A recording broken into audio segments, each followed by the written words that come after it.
Hi guys, 10 वर्षों से offline courses में विश्वसनीय आपका संस्थान स्टूडेंट क्लासेस प्रयागराज अब हर पल हर क्षण आपके साथ है, क्योंकि अब हम ऑनलाइन प्लेटफॉर्म पर आपके साथ हमेशा हर क्षण खड़े हैं। हमारे चैनल स्टूडेंट क्लासेस प्रयागराज को जल्दी से सब्सक्राइब, लाइक और शेयर जरूर करिए। इस सेशन को जल्दी से शेयर कर दीजिए, जिससे हम इस सेशन को आगे ले चल सकें। तो जल्दी से आप शेयर कर दीजिए, क्योंकि आज का जो एक स्पेशल सेशन है वो है सॉल्यूशन क्लास है। इस वीक लास्ट वीक हम लोगों ने थर्सडे को एक जीएस पर टेस्ट लिया था। 50 सवालों का हम लोगों का एक लाइव टेस्ट था, जिससे ऑनलाइन टेस्ट देने का हम लोगों का अभ्यास भी हो, और उसके ठीक पहले जीएस के 5 इंडियन कॉन्स्टिट्यूशन पर 5 क्लासेज में हम लोगों ने प्रमुख सवाल, जो बहुत ही महत्वपूर्ण सवाल थे, बार बार पूछे जाने वाले सवाल थे, उनको डिस्कस किया था, प्रैक्टिस किया था। उसी के बेस पर हम लोगों ने अपना ये टेस्ट ऑर्गेनाइज किया था। तो जीएस टेस्ट 1 जो इस लास्ट वीक थर्सडे को हुआ था, उसी का सोल्यूशन लेकर के हम आए हैं। तो हम जल्दी से शेयर कर दीजिए सेशन को, तो फिर आगे चलते हैं। जल्दी से मित्रों शेयर कर दीजिए।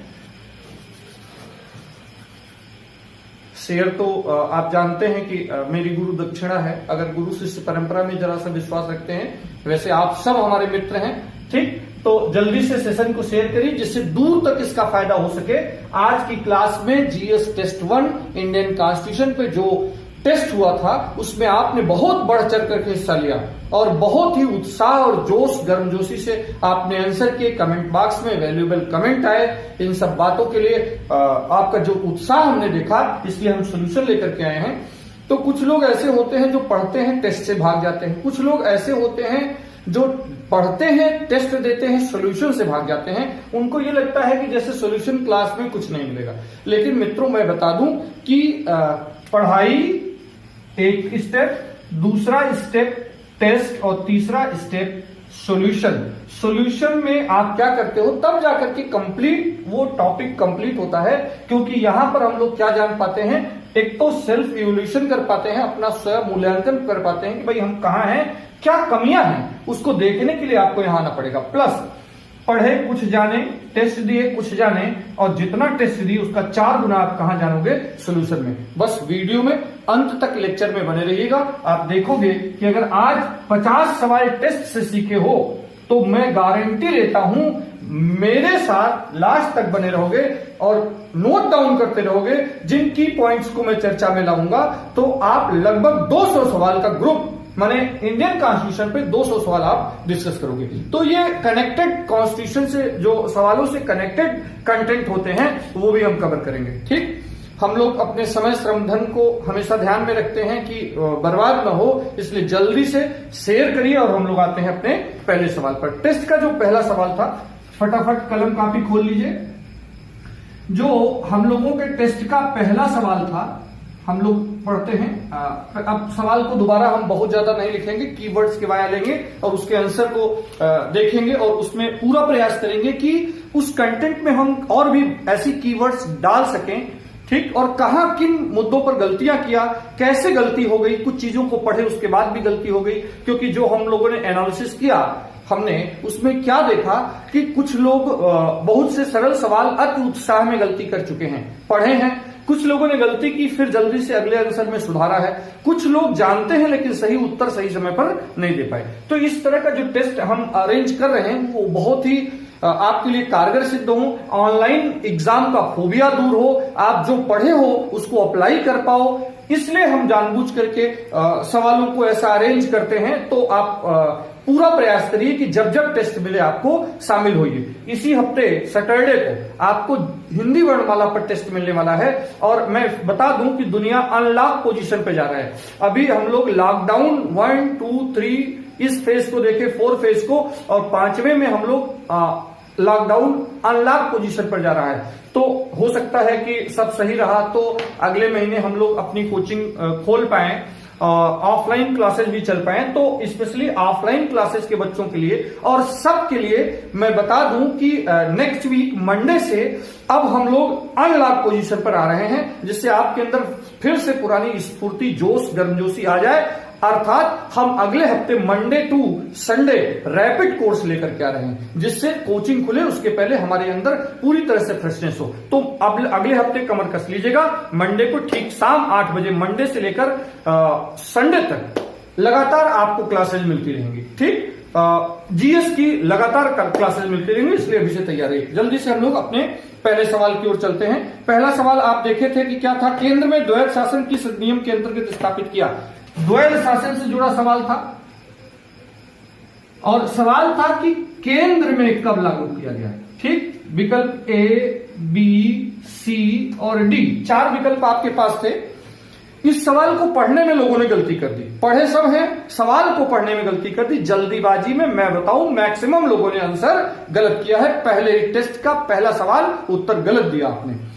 भारत शासन अधिनियम 1909 में ऐसा हुआ था कि भारत शासन अधिनियम 1919 में हुआ था कि भारत शासन अधिनियम 1935 में हुआ था कि भारत स्वतंत्रता अधिनियम 1947 में। तो फटाफट सब लोगों ने बी आंसर दिया है, जहां पर 1919 का अधिनियम था।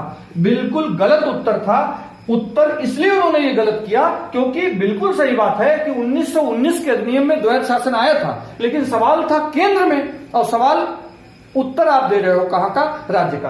भारत शासन अधिनियम 1919 के अंतर्गत भारत में द्वैध शासन लागू किया गया, लेकिन राज्यों में लागू किया गया, केंद्र में नहीं। फिर बाद में 1935 के अधिनियम द्वारा क्या किया जाता है, राज्यों में द्वैध शासन समाप्त किया जाता है और केंद्र में लागू किया गया।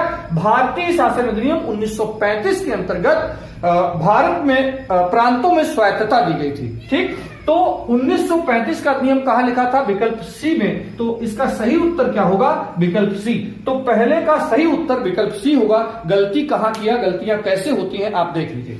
ठीक, तो ऐसी गलती आप जिस भी परीक्षा में जा रहे हो, क्योंकि हम जो डिजाइन कर रहे हैं, जो प्रैक्टिस करा रहे हैं, उसमें मेरा प्रयास है कि हम उन ऐसे सवालों को लेते हैं जो state PCS, lower subordinate, UP triple SC, SSC, SSC के सारे exams, SSC GD, CPOSI, UPP, UPSI, इन सब जितने भी एग्जाम होते हैं इन सब को कवर करें। तो किसी भी परीक्षा में शामिल होने जा रहे हैं तो आप मेरे प्रैक्टिस सेशन में जरूर आइए, और टेस्ट और सॉल्यूशन में तो बिल्कुल शामिल होइए। चाहे प्रैक्टिस में नहीं शामिल हुए हैं, कहीं से भी पढ़ लिख करके प्रैक्टिस में आए हैं, तो भी आप हमारे टेस्ट सेशन में आइए। ठीक, चलते हैं हम लोग अगले सवाल की ओर। पहले सवाल में हम लोगों ने सीखा एक तो स्टेट में, भारत में, राज्य में कब लागू किया गया और केंद्र में। देखिए दूसरा सवाल भी तैयार हुआ, और खास बात है कि गलती कहां हम करते हैं इस सवाल में, इस बारीकी को भी समझे।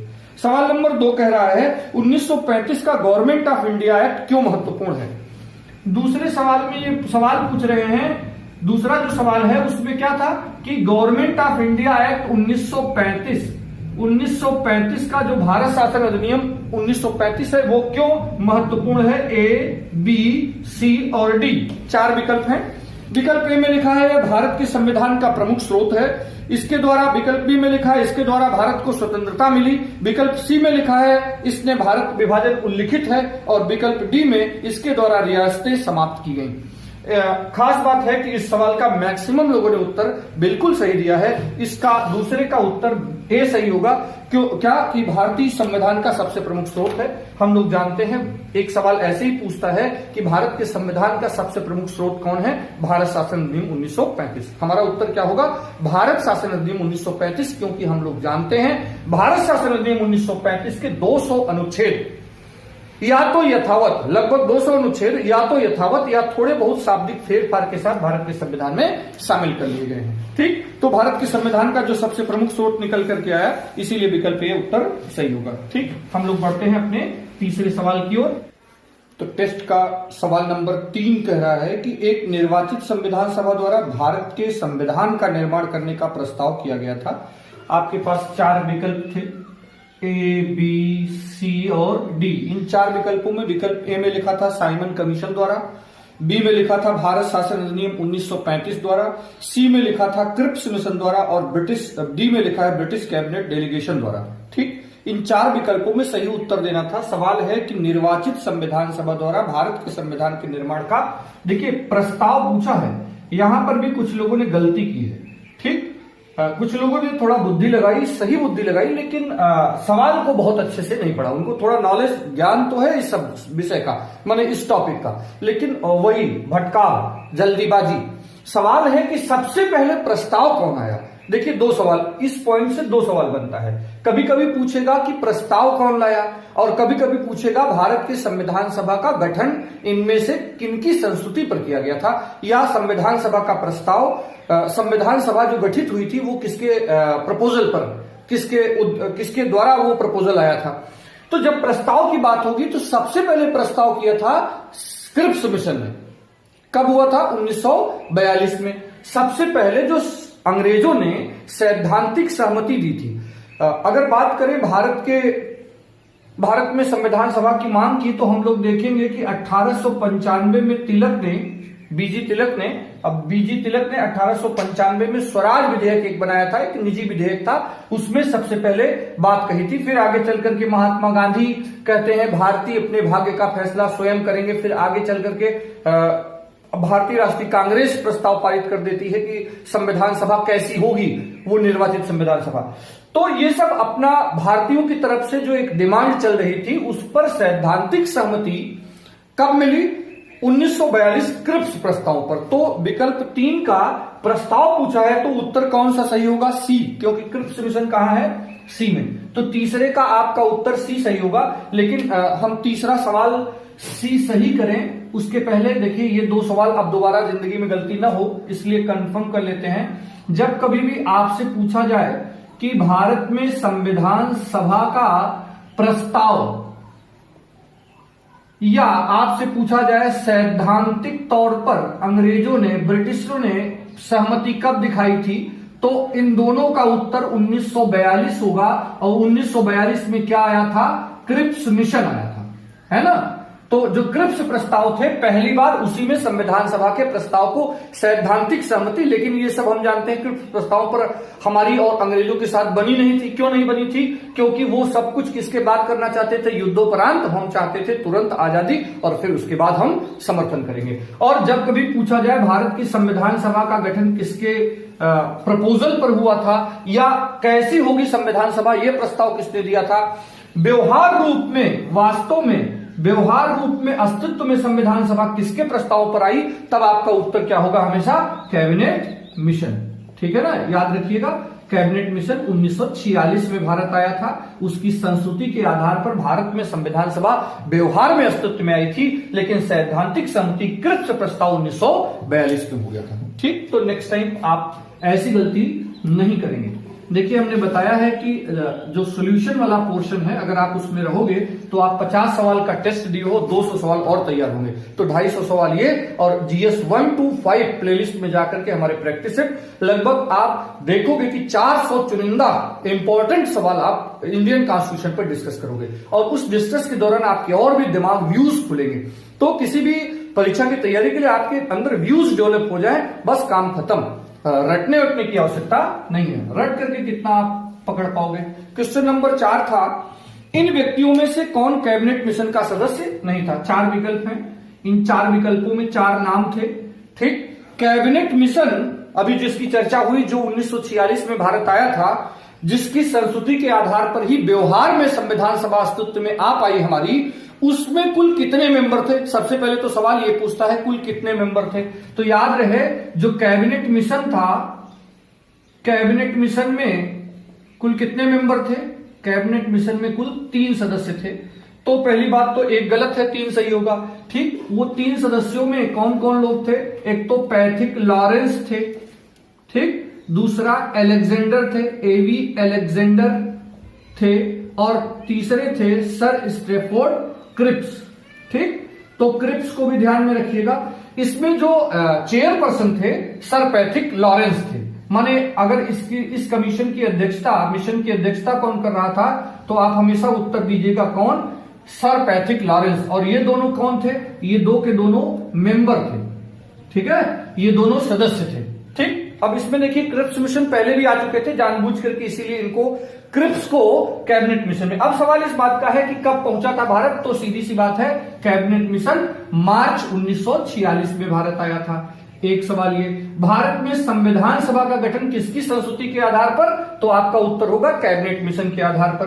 तो इसी के आधार पर संविधान सभा का कॉन्स्टिट्यूशनल असेंबली का गठन होता है भारत में। प्रपोजल दिया था 389 मेंबर्स होंगे, कैसे इलेक्शन होगा, ये सारी बात। साथ ही साथ जो अंतरिम सरकार 2 सितंबर 1946 को एक अंतरिम सरकार का गठन होता है, जिसमें उपाध्यक्ष प्रधानमंत्री की हैसियत में पंडित जवाहरलाल नेहरू थे, तो उसका भी गठन इन्होंने किया था। लेकिन कैबिनेट मिशन की खास बात क्या रही कि कैबिनेट मिशन ने मुस्लिम लीग के अलग देश की मांग को अस्वीकार कर दिया था। ठीक, तो इस सवाल को हल करने में हम इतनी बातें और डिस्कस कर रहे हैं। देखिए किस तरह से सॉल्यूशन आपके लिए फायदेमंद होता है। तो 4 विकल्प हैं चौथे सवाल में। इन व्यक्तियों में से कौन कैबिनेट मिशन का सदस्य नहीं था? विलियम वुड, तो देखिए 3 मेंबर थे, विलियम वुड कोई नहीं, तो यही बिल्कुल सही होगा। तो इसका उत्तर आपका ए सही होगा। बी में लिखा है पैट्रिक लॉरेंस, स्टैफोर्ड क्रिप्स सी में लिखा है, और डी में लिखा है एवी अलेक्जेंडर। ठीक, तो तीनों हैं बी सी डी और ये नहीं है। तो इस तरह से आप सवाल हल करते रहिए। टेस्ट जब जब मौका मिले आप जरूर शामिल हुए। ठीक, सैटरडे को इस वीक हम लोग हिंदी पर टेस्ट रखे हुए हैं, तो आशा है कि आप पूरी गर्मजोशी से हिंदी के टेस्ट में शामिल होंगे। मैं पूरी दावा करता हूं, पूरी तरह से दावा करता हूं कि हमारे प्लेलिस्ट में जाकर अगर आप हिंदी वर्णमाला 1 और हिंदी वर्णमाला भाग 2 ये लेक्चर ले लेते हैं तो, और हमारे टेस्ट में शामिल हो जाते हैं वर्णमाला के, तो हिंदी के एक पार्ट हिंदी वर्णमाला जो बहुत ही इंपॉर्टेंट है, हिंदी वर्णमाला से सवाल आता ही है। जितने टाइप के सवाल आते हैं या आए हैं उन सब का हमने मॉडल सेट लेकर के हम लोग आ रहे हैं सैटरडे को। तो पूरी गर्मजोशी से आप शामिल होइए, उस लेक्चर को सुन करके उस टेस्ट में शामिल होकर के पूरा आंसर कमेंट बॉक्स में देने का प्रयास करिए। कमेंट बॉक्स में उत्तर आएगा तब हम इस तरह का एनालिसिस लेकर के आएंगे। टेस्ट लोग बहुत करते हैं, सोल्यूशन नहीं लाते हैं। बिना सोल्यूशन के आप बहुत ही बेहतर समझ नहीं बना सकते हैं। ठीक, तो प्रयास करिए सोल्यूशन में। जो लोग सोल्यूशन में सीधे शामिल हैं वो जा करके हमारा टेस्ट दे लें। जो टेस्ट में कठिनाई हो तो हमारे पीछे के 5 प्रीवियस लेक्चर सुन लें, तो उसके बाद तैयारी, उसके बाद हमारे साथ आएंगे तो बेहतर होगा। चलिए हम लोग अपने 5वें सवाल की ओर बढ़ते हैं। हमारा 5वां सवाल क्या था आपके सामने होगा, आप सब तो इसमें शामिल हो चुके हो। 5वें सवाल में थोड़ा सा 5वां सवाल थोड़ा डिफरेंट था। 5वें सवाल में 1 2 3 4 बातें थी, फिर विकल्प ए बी सी और डी था। तो इस कूट की सहायता से बताना था इनमें से कौन से कथन सही है ना। निम्नलिखित में से कौन सा कथन संविधान सभा के बारे में सत्य नहीं है? देखिए यहां कुछ लोगों ने गलती करी है, टेक्निकल सवाल था, दम कुछ नहीं था, लेकिन नहीं शब्द पर ध्यान नहीं दिया लोगों ने। निम्नलिखित में से कौन से कथन संविधान सभा के बारे में सत्य नहीं है? 4 बातें हैं। कूट की सहायता से किसी में लिखा है, विकल्प ए में लिखा है 1 और 2 सही है, विकल्प बी में लिखा है 2 और 3 सही है, विकल्प सी में लिखा है 1 और 4 सही है, विकल्प डी में 1 2 3 4 सही है। ठीक, तो 1 और 2 सही है, 2 और 3 सही है, 1 और 4 सही है, सभी सही है ना। बताना है कि इनमें से कौन भारत की संविधान सभा के बारे में सही नहीं। लिखा है यह वयस्क मताधिकार पर आधारित नहीं थी, वयस्क मताधिकार के आधार पर आधारित नहीं थी। फिर लिखा है वह प्रत्यक्ष निर्वाचन का परिणाम थी, कह रहे हैं डायरेक्ट इलेक्शन का परिणाम थी, प्रत्यक्ष निर्वाचन का परिणाम थी। फिर लिखा है बहुदलीय निकाय थी, बहुदलीय निकाय थी। इस बार हम बहुत ज्यादा नहीं लिख रहे हैं क्योंकि आपके पास सवाल ही हैं, तो समय बचे, ज्यादा सवाल हम कर पाए कम से कम समय में। उनमें से अनेक समितियों के माध्यम से कार्य किया जा रहा था, जो काम चल रहा था, कह रहे हैं बहुत सी ढेर सारी समितियों के माध्यम से काम चल रहा था। 5वां सवाल है संविधान सभा के बारे में क्या सही नहीं है? यह वयस्क मताधिकार पर आधारित नहीं था, यह प्रत्यक्ष मतदान पर का परिणाम था, यह बहुदलीय निकाय था और विभिन्न समितियों के माध्यम से काम चल रहा था। तो अगर देखा जाए क्या सही है पहले देख लेते हैं। तो बिल्कुल सही बात है कि यह बहुदलीय निकाय था, इसमें तो कोई डाउट है ही नहीं है। विभिन्न समितियां बनी थी, इसको भी हम लोग देख करके आए। तो देखिए विकल्प में 3 और 4 जहां जहां होगा वो तो बात बिल्कुल गलत होगा, क्योंकि बताना है सही नहीं है, ये दोनों बातें सही है। तो विकल्प बी में 3 आ रहा है, देखिए विकल्प बी में 3 आ रहा है, तो कभी विकल्प बी सही नहीं हो सकता है। आइए चलते हैं सी में 4 आ रहा है, तो ये भी कभी नहीं सही हो सकता, क्योंकि ये तो सही बात है और बताना है क्या गलत है। और सभी चारों तो हो ही नहीं सकते क्योंकि ये दोनों क्या है, सही है। तो बचा जो वो क्या होगा, तो कई बार हम न जानते रहें तो भी विकल्प ए, पांचवें का विकल्प ए सही होगा। यही कह रहा है 1 और 2। वयस्क मताधिकार पर आधारित नहीं था, ऐसा बहुत एग्जैक्ट नहीं कर सकते हैं, क्योंकि संविधान सभा के जो सदस्य थे वो प्रांतीय सभा के सदस्यों द्वारा चुने गए थे और प्रांतीय सभा के सदस्य सीधे वयस्क मताधिकार पर चुने गए थे और यह प्रत्यक्ष निर्वाचन का परिणाम थी, बिल्कुल गलत है। ठीक, तो विकल्प ए सही होगा, 1 और 2 बिल्कुल गलत है। तो इस तरह से कई बार सवालों को सॉल्व किया जाता है। पूरा आपको ना आए तो भी प्रूफ की सहायता से भी मदद ले सकते हैं। जरूरी नहीं है कि कई बार ऐसा भी ऐसे सवाल आ सकते हैं जहां सारी बातें न पता हूं। टेक्निक, स्ट्रेटजी, जितना शानदार स्ट्रेटजी उतनी कम समय में कम मेहनत में सफलता। लिखा है 6वां सवाल, भारत के संविधान का प्रारूप तैयार करने वाली संविधान सभा के सदस्यों को, सिमिलर सवाल है, संविधान सभा के सदस्यों को 4 विकल्प ए, बी, सी, डी। देखिए कह रहे हैं कि भारत में संविधान का प्रारूप तैयार करने वाली जो संविधान सभा थी, कॉन्स्टिट्यूशनल असेंबली जो थी, कॉन्स्टिट्यूशनल असेंबली संविधान सभा जो थी के सदस्यों को 4 विकल्प हैं। ब्रिटिश सदस्यों द्वारा नामित किया गया था, गवर्नर जनरल द्वारा नामित किया गया था, विभिन्न प्रांतों की विधानसभा सदस्यों द्वारा चुना गया था, भारतीय राष्ट्रीय कांग्रेस और मुस्लिम लीग द्वारा चुना गया था। तो हम लोग जानते हैं कि जो हमारी कॉन्स्टिट्यूशनल असेंबली थी, जो कैबिनेट मिशन योजना पर आधारित थी, उसमें हम कह सकते हैं कि हमारी संविधान सभा आंशिक नामित और आंशिक निर्वाचित थी। क्यों कह सकते हैं? इसलिए कह सकते हैं कि कुछ तो ब्रिटिश भारतीय प्रांत से चुने जाने थे और कुछ का क्या होना था, नामित होना था, जो कहां से आने थे, देसी रियासतों से आने थे।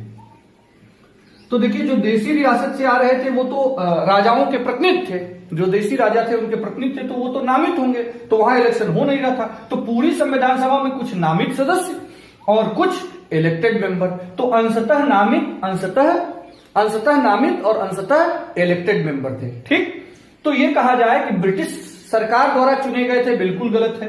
विकल्प बी में लिखा है कि गवर्नर जनरल द्वारा चुने गए थे, बिल्कुल गलत है। कहा गया कि मुस्लिम लीग और आईएनसी ने नामित किया था, यह भी बात बिल्कुल गलत है। तो 6वें का विकल्प सी सही होगा, क्योंकि ये जो चुने गए मेंबर थे वो किसका प्रतिनिधित्व कर रहे थे? हम लोगों ने देखा देश की जनता ने बीच में प्रांतीय सभा के सदस्यों को चुना था और प्रांतीय सभा के सदस्यों ने संविधान सभा के सदस्यों को चुना। तो संविधान सभा के सदस्य प्रत्यक्षतः किसका प्रतिनिधित्व कर रहे थे? संविधान सभा के सदस्यों का, और अप्रत्यक्षतः देश की जनता का। तो कई बार तो आपको याद रहे कि जो भारत की संविधान सभा थी वो अंशतः नामित थी, अंशतः निर्वाचित थी। उसमें कोई किसी प्रकार का ब्रिटिश भारत गवर्नर जनरल द्वारा नामांकन नहीं हुआ था। जिन मेंबरों को चुना गया था वो ब्रिटिश भारतीय प्रांत, जहां तक ब्रिटिशों का कब्जा था, उनके जो 11 प्रांत थे वहां से मेंबर चुन करके आ रहे थे। और उन मेंबरों को कौन चुन रहा था? संविधान सभा, प्रांतीय सभा के सदस्य, जो प्रांतों में विधानसभा थी उनके मेंबर्स। और उन मेंबरों को कौन चुना था? देश की जनता, उस राज्य की जनता ने प्रांतीय सभा के सदस्यों को चुना था और प्रांतीय सभा के सदस्यों ने वोट किया था संविधान सभा के सदस्यों को। और जो देसी राजाओं के प्रतिनिधि थे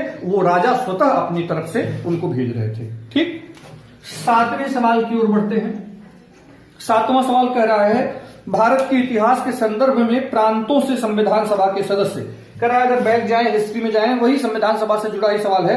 प्रांतों से संविधान सभा के सदस्य, वही बताना है कि कैसे चुने गए थे। प्रांतों से संविधान सभा के सदस्य, संविधान सभा के सदस्य जो लोग सीधे सॉल्यूशन में शामिल हो रहे होंगे वो टेस्ट देकर के फिर सॉल्यूशन में शामिल होंगे तो बहुत बेहतर होगा। तो टेस्ट तो आप कभी भी दे लीजिए, जरूरी थोड़ी है कि जिस दिन हुआ था उस दिन आप शामिल नहीं हुए तो टेस्ट का समय चला गया। बिल्कुल ऐसा नहीं है, आप जब खोले टेस्ट में शामिल हो, फिर पुराना हो जाए फिर टेस्ट में शामिल हो जाइए।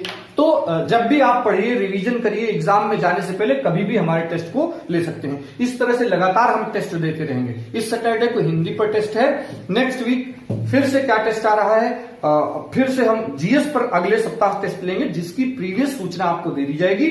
चूंकि देश अनलॉक पोजीशन में, हम लोगों ने देखा लॉकडाउन 1, 2, 3, 4, देश ऐसी कोविड-19 की समस्या में फंसा हुआ है, तो अब अनलॉक की पोजीशन में जा रहा है देश। तो क्यों ना हम लोग भी अनलॉक की पोजीशन में जाएं। इसीलिए मैं अभी से बता दे रहा हूं कि कोचिंगें जो जुलाई में संभावित है स्कूल कॉलेज खुले, तो ये 2-3 महीने से जो जंग लगा है उसको फिर से हम बूस्ट करने के लिए, फिर से नई जोश ऊर्जा आ जाए, इसके लिए हम थोड़ा रैपिड प्रोग्राम लेकर के आ रहे हैं। सोमवार से, नेक्स्ट वीक से, जिसका शेड्यूल आपको संडे की शाम को मिल जाएगा।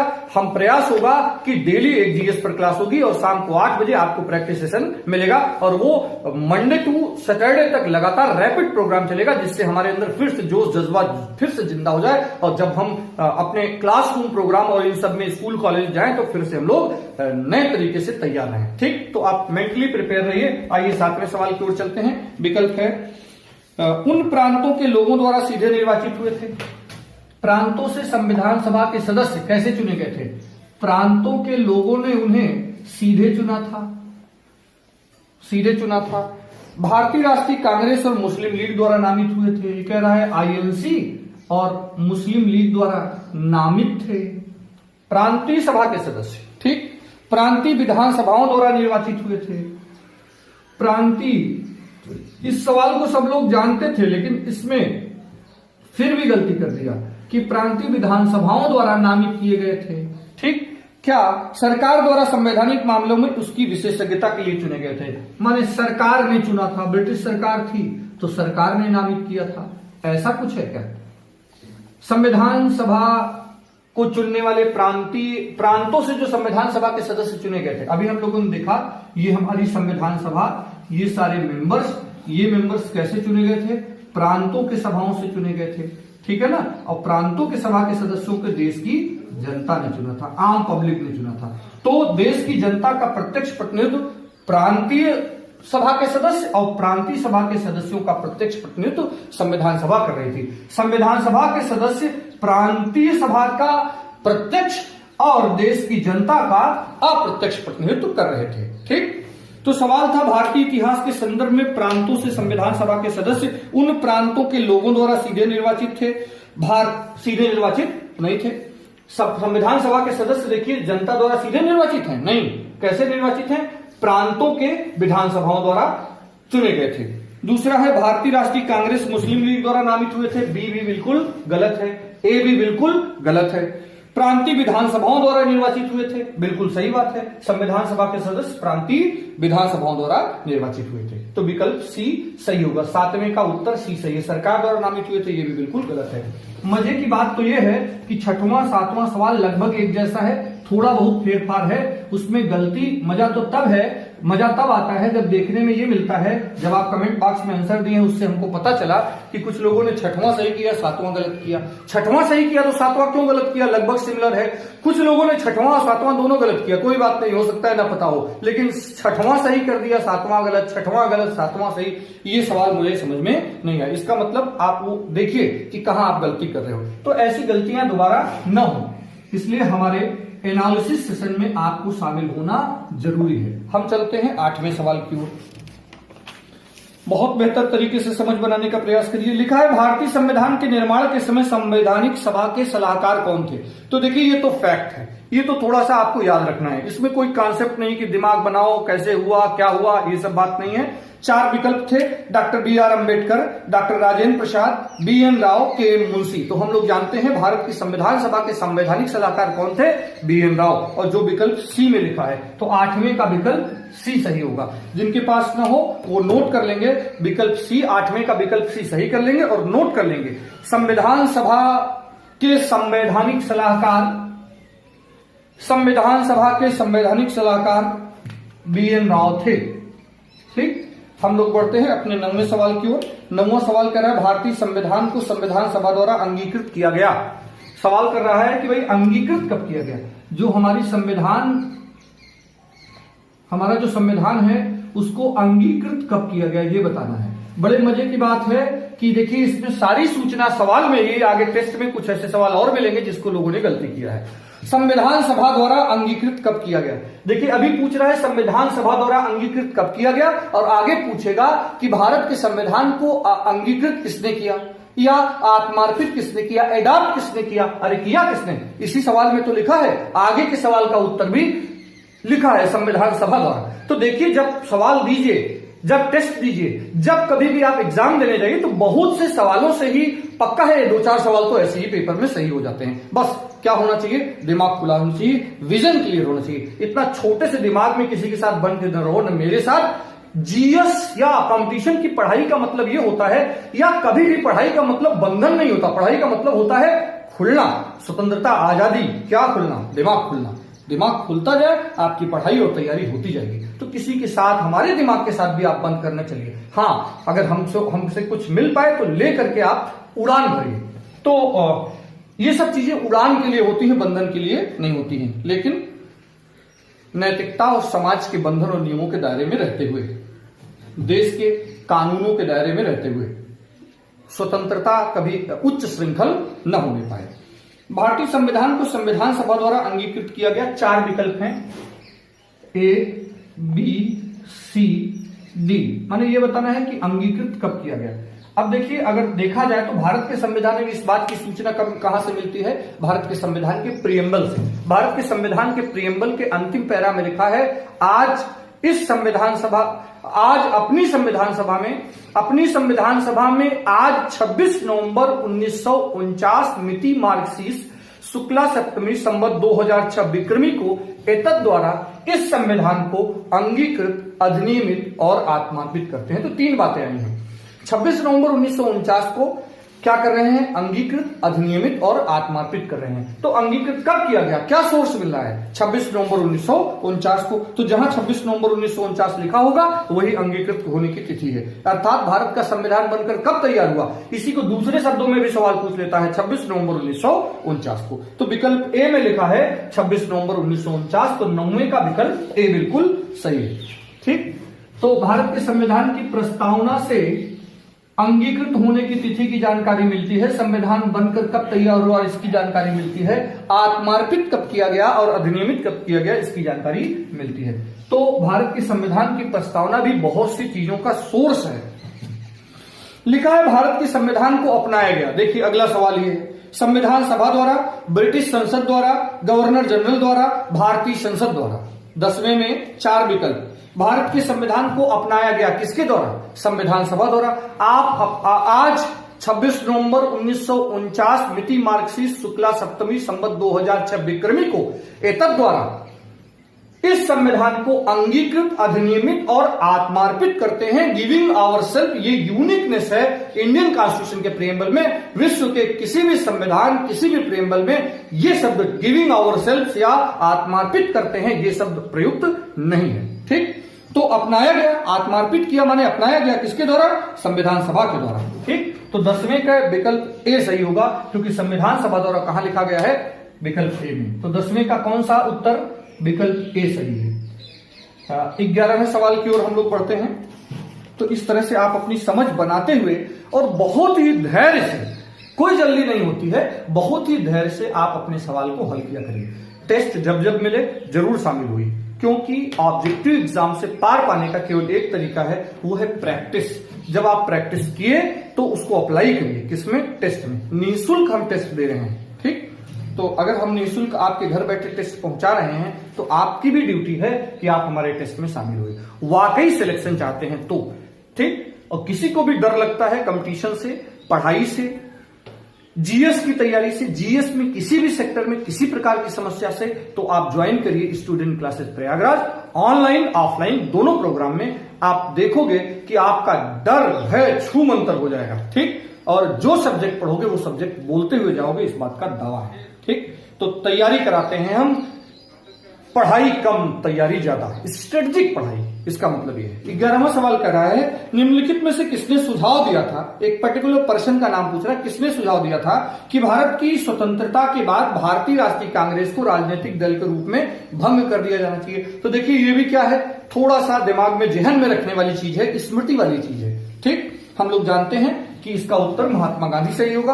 कई बार हम लोगों ने अपने क्लास में भी चर्चा कर चुके हैं। तो इस 11वें में महात्मा गांधी शब्द डी में था, तो 11वें का कौन सा उत्तर सही होगा, डी वाला उत्तर सही होगा। तो निम्नलिखित में से किसने सुझाव दिया था कि भारत की स्वतंत्रता के बाद भारतीय राष्ट्रीय कांग्रेस को एक राजनीतिक दल के रूप में भंग कर दिया जाना चाहिए, महात्मा गांधी द्वारा। ठीक, महात्मा गांधी का मानना था कि आईएनसी एक संस्था है पॉलिटिकल पार्टी नहीं है, जिसका एक खास ऑब्जेक्ट था। खास ऑब्जेक्ट क्या था? भारत को आजाद कराना। तो आजादी के बाद उनका मानना था कि अब आजादी खत्म हो गई। ठीक, चलते हैं हम लोग अगले सवाल की ओर। 12वां सवाल, इस टेस्ट का 12वां सवाल भी थोड़ा शब्द टेक्निकल था, यहां पर थोड़ा सा लोग धड़ाम हो जाते हैं। लिखा है संविधान पांडुलेखन समिति का निम्नलिखित में से कौन सदस्य नहीं था? तो देखिए शब्द आया है पांडुलेखन समिति, बस एक दिक्कत यही है, पांडुलेखन, जो पांडुलेखन समझ गए वो तो समझ जाएंगे। पांडुलेखन समिति कहा जाए या प्रारूप समिति कहा जाए या ड्राफ्टिंग कमेटी कहा जाए, कुछ भी कहिए, बात एक ही है। तो कई बार प्रारूप समिति का अध्यक्ष, पांडुलेखन समिति का अध्यक्ष, ड्राफ्टिंग कमेटी या ड्राफ्टिंग कमेटी का अध्यक्ष कौन था, किसकी अध्यक्षता में काम कर रही थी, इस प्रकार के सवाल हैं। संविधान पांडुलेखन समिति का इनमें से कौन सदस्य नहीं था? हम लोग जानते हैं भारत की संविधान सभा में 29 अगस्त 1947 को एक संकल्प पारित करके संविधान सभा ने संविधान के प्रारूप को अंतिम रूप देने के लिए डॉक्टर बी.आर. अम्बेडकर की अध्यक्षता में 7 सदस्यीय प्रारूप समिति का गठन किया था। तो वो 7 मेंबर जो थे, एक तो डॉक्टर बी.आर. अम्बेडकर थे, उसके अलावा जो प्रारूप समिति में मेंबर थे एन. गोपाला स्वामी अय्यर, अल्लादी कृष्णा स्वामी अय्यर, के.एम. मुंशी, मोहम्मद सादुल्लाह, बी.एल. मित्र और डी.पी. खेतान। तो मित्रों मैं बता दूं, इस कमेटी के सारे मेंबर्स को आप याद कर लीजिए क्योंकि सवाल पूछता है यहां से। ठीक, तो 7 मेंबर्स थे, इनमें से कौन नहीं थे? ए.के. अय्यर हम देख रहे हैं, ए.के. अय्यर हैं, अल्लादी कृष्णा स्वामी अय्यर, के.एम. मुंशी भी इसके मेंबर थे, मोहम्मद सादुल्लाह, जवाहरलाल नेहरू। जवाहरलाल नेहरू संविधान सभा के प्रारूप समिति या पांडुलेखन समिति के अध्यक्ष मेंबर नहीं थे। ठीक, तो वो जो 7 मेंबर थे, डॉक्टर बी.आर. अम्बेडकर अध्यक्ष थे, एन. गोपाला स्वामी अय्यंगर, अल्लादी कृष्णा स्वामी अय्यर, के. मुंशी, मोहम्मद सादुल्लाह, बी.एल. मित्र और डी.पी. खेतान। तो इन 7 लोगों के नाम आप नोट कर लेंगे तो बेहतर रहेगा। चलिए, प्रारूप समिति से जुड़ा अगला सवाल था, लगातार सवाल थे। मजे की बात तो यह है कि पहला गलत दूसरा भी गलत, कुछ लोगों ने पहला गलत दूसरा सही। तो अगले सवाल को हम लोग देखें। हमारे टेस्ट का जो 13वां सवाल था वो कह रहा था संविधान सभा ने डॉक्टर बी.आर. अम्बेडकर की अध्यक्षता में प्रारूप समिति का गठन कब किया? 13 दिसंबर 1946, 22 जनवरी 1947, 3 जून 1947, 29 अगस्त 1947। ठीक, इसके प्रीवियस सवाल में हमने चर्चा भी कर दी। ये भी थोड़ा जहन में स्मृति में रखने वाली चीज है। कोई तारीख है, किसी का कोटेशन है, किसी बुक का नाम है, कोई पर्सन का नाम है, तो थोड़ा सा वो स्मृति वाली चीजें होती है। तो याद रहे 29 अगस्त 1947। तो वो 13वें सवाल के डी में 29 अगस्त 1947 था, तो 13वें का डी विकल्प सही होगा। याद रहे 29 अगस्त 1947 को भारत की संविधान सभा ने एक प्रस्ताव पारित करके डॉक्टर बी.आर. अम्बेडकर की अध्यक्षता में 7 सदस्यीय प्रारूप समिति, भारत के संविधान के ड्राफ्ट को अंतिम प्रारूप देने के लिए ड्राफ्टिंग कमेटी, पांडुलेखन समिति या प्रारूप समिति का गठन किया था। ठीक, तो इसको इस तरह से आप बना करके लिख लेंगे तो आपके लिए फायदा रहेगा। जो भी कभी भी कीवर्ड्स मिले नोट डाउन करते रहना चाहिए। एकदम स्ट्रेटजी से पढ़ाई होती है, पढ़ाई जितनी स्ट्रेटजी उतना आसान। चलते हैं हम लोग अगले सवाल की ओर। इसका 14वां सवाल जो है, लिखा है निम्नलिखित में से कौन सा लक्षण भारतीय परिसंघ और अमेरिकी परिसंघ में समान रूप से पाया जाता है? देखिए 14वें सवाल में परिसंघ, फेडरेशन की बात कर रहे हैं। ठीक, लेकिन बताना है कि 4 नीचे लक्षण है, ए, बी, सी और डी। बताना है कि भारत और यूएसए, इन दोनों देशों की परिसंघात्मकता में कौन सी बात कॉमन है? दोनों में कॉमन कौन है? अंतर नहीं है। एक ही नागरिकता, एकल नागरिकता। ठीक, अब अगर बात करें एकल नागरिकता तो ये अमेरिका में है, हमारे यहां सॉरी भारत में है, अमेरिका में नहीं है। एकल नागरिकता भारत में तो है, इंडिया में है, लेकिन यूएसए में नहीं है। तो हमको बताना है परिसंघ में समान प्रावधान। ठीक, तो ये तो गया। बी कह रहा है संविधान की 3 सूची, 3 लिस्ट बी में। तो देखिए हमारे यहां तो है संविधान की 7वीं अनुसूची में 3 लिस्ट है, लिस्ट 1, लिस्ट 2, लिस्ट 3। हम लोग जानते हैं लिस्ट 1 का नाम संघ सूची, लिस्ट 2 का नाम राज्य सूची और लिस्ट 3 का नाम समवर्ती सूची। हमारे यहां है, लेकिन यूएसए में नहीं है। यूएसए में केवल 2 लिस्ट है, एक लाइन में काम का बंटवारा हो गया है। कोई लिस्ट उस्ट वहां पे देखा जाए तो नहीं, लिस्ट है ही नहीं है वहां पे, एक लाइन में बंटवारा हो गया है, जहां केवल संघ सरकार के काम गिनाए गए हैं, बाकी सब काम किसके पास है? अवशिष्ट शक्तियां किसके पास है? राज्यों के पास है। वहां राज्यों के पास स्वतंत्रता ज्यादा है। आजकल अमेरिका में चर्चा में भी है नस्ल भेद के कारण जो चर्चा रहा है उसे आप ध्यान में रखेंगे। न्यायपालिका की द्वैधता, कह रहा है न्यायपालिका की द्वैधता। न्यायपालिका की द्वैधता का मतलब क्या होता है? ठीक प्रीवियस लेक्चर में हम लोगों ने जहां पर हमारे लेक्चर में आप जाएंगे जहां पर सरकार के अंग पर हमने चर्चा की है, जहां हमने विधायिका, कार्यपालिका और न्यायपालिका को स्पष्ट किया है, जो इसी वीक लेक्चर हमारा आया था, उस लेक्चर में आप जाकर के देखोगे तो भारतीय न्यायपालिका की जो खास बात मिलेगी वो क्या खास बात है? वो एकीकृत है, द्वैध नहीं है। ऐसा नहीं है कि राज्य की अलग और केंद्र की अलग है। अमेरिका में द्वैधता है, यूएसए माने केंद्र सरकार की अलग और राज्यों की अपनी अलग अलग न्यायपालिका है। हमारे यहाँ एकीकृत है, पद सोपान क्रम में पिरामिड नुमा है और नीचे से ऊपर की ओर अपील होती है। सर्वोच्च अपीलीय अदालत सुप्रीम कोर्ट है, लेकिन वहां पर है। तो ये द्वैध न्यायपालिका परिसंघ कहां के परिसंघ की विशेषता है? यूएसए की, भारत की नहीं। तो ये भी गया, ये भी गया, ये भी गया, क्योंकि इनमें से एक जगह है एक जगह नहीं। बताना है कहां दोनों कॉमन है, जो बचा वही होना चाहिए। देख भी लेते हैं। संविधान के निर्वचन के लिए परिसंघीय उच्चतम न्यायालय। तो देखिए संविधान के निर्वचन के लिए, व्याख्या के लिए उसके पास भी सुप्रीम कोर्ट है और हमारे पास भी सुप्रीम कोर्ट है। तो विकल्प डी, 14वें का विकल्प डी बिल्कुल सही होगा। भारत और अमेरिका इन दोनों के परिसंघात्मक प्रणाली की जो अगर कॉमन बात देखा जाए, समानता देखी जाए, तो भारत के, अमेरिका के संविधान की भी व्याख्या का अधिकार किसके पास है? उनके परिसंघीय सुप्रीम कोर्ट के पास है। और हमारे यहां भी यह पावर हमारे सुप्रीम कोर्ट के पास है। तो सुप्रीम कोर्ट के जुडिशियल रिव्यू, संविधान कस्टोडियन, संविधान का कस्टोडियन, ये प्रावधान भी हमारा कहां से प्रेरित है? यूएसए के संविधान से ही प्रेरित है।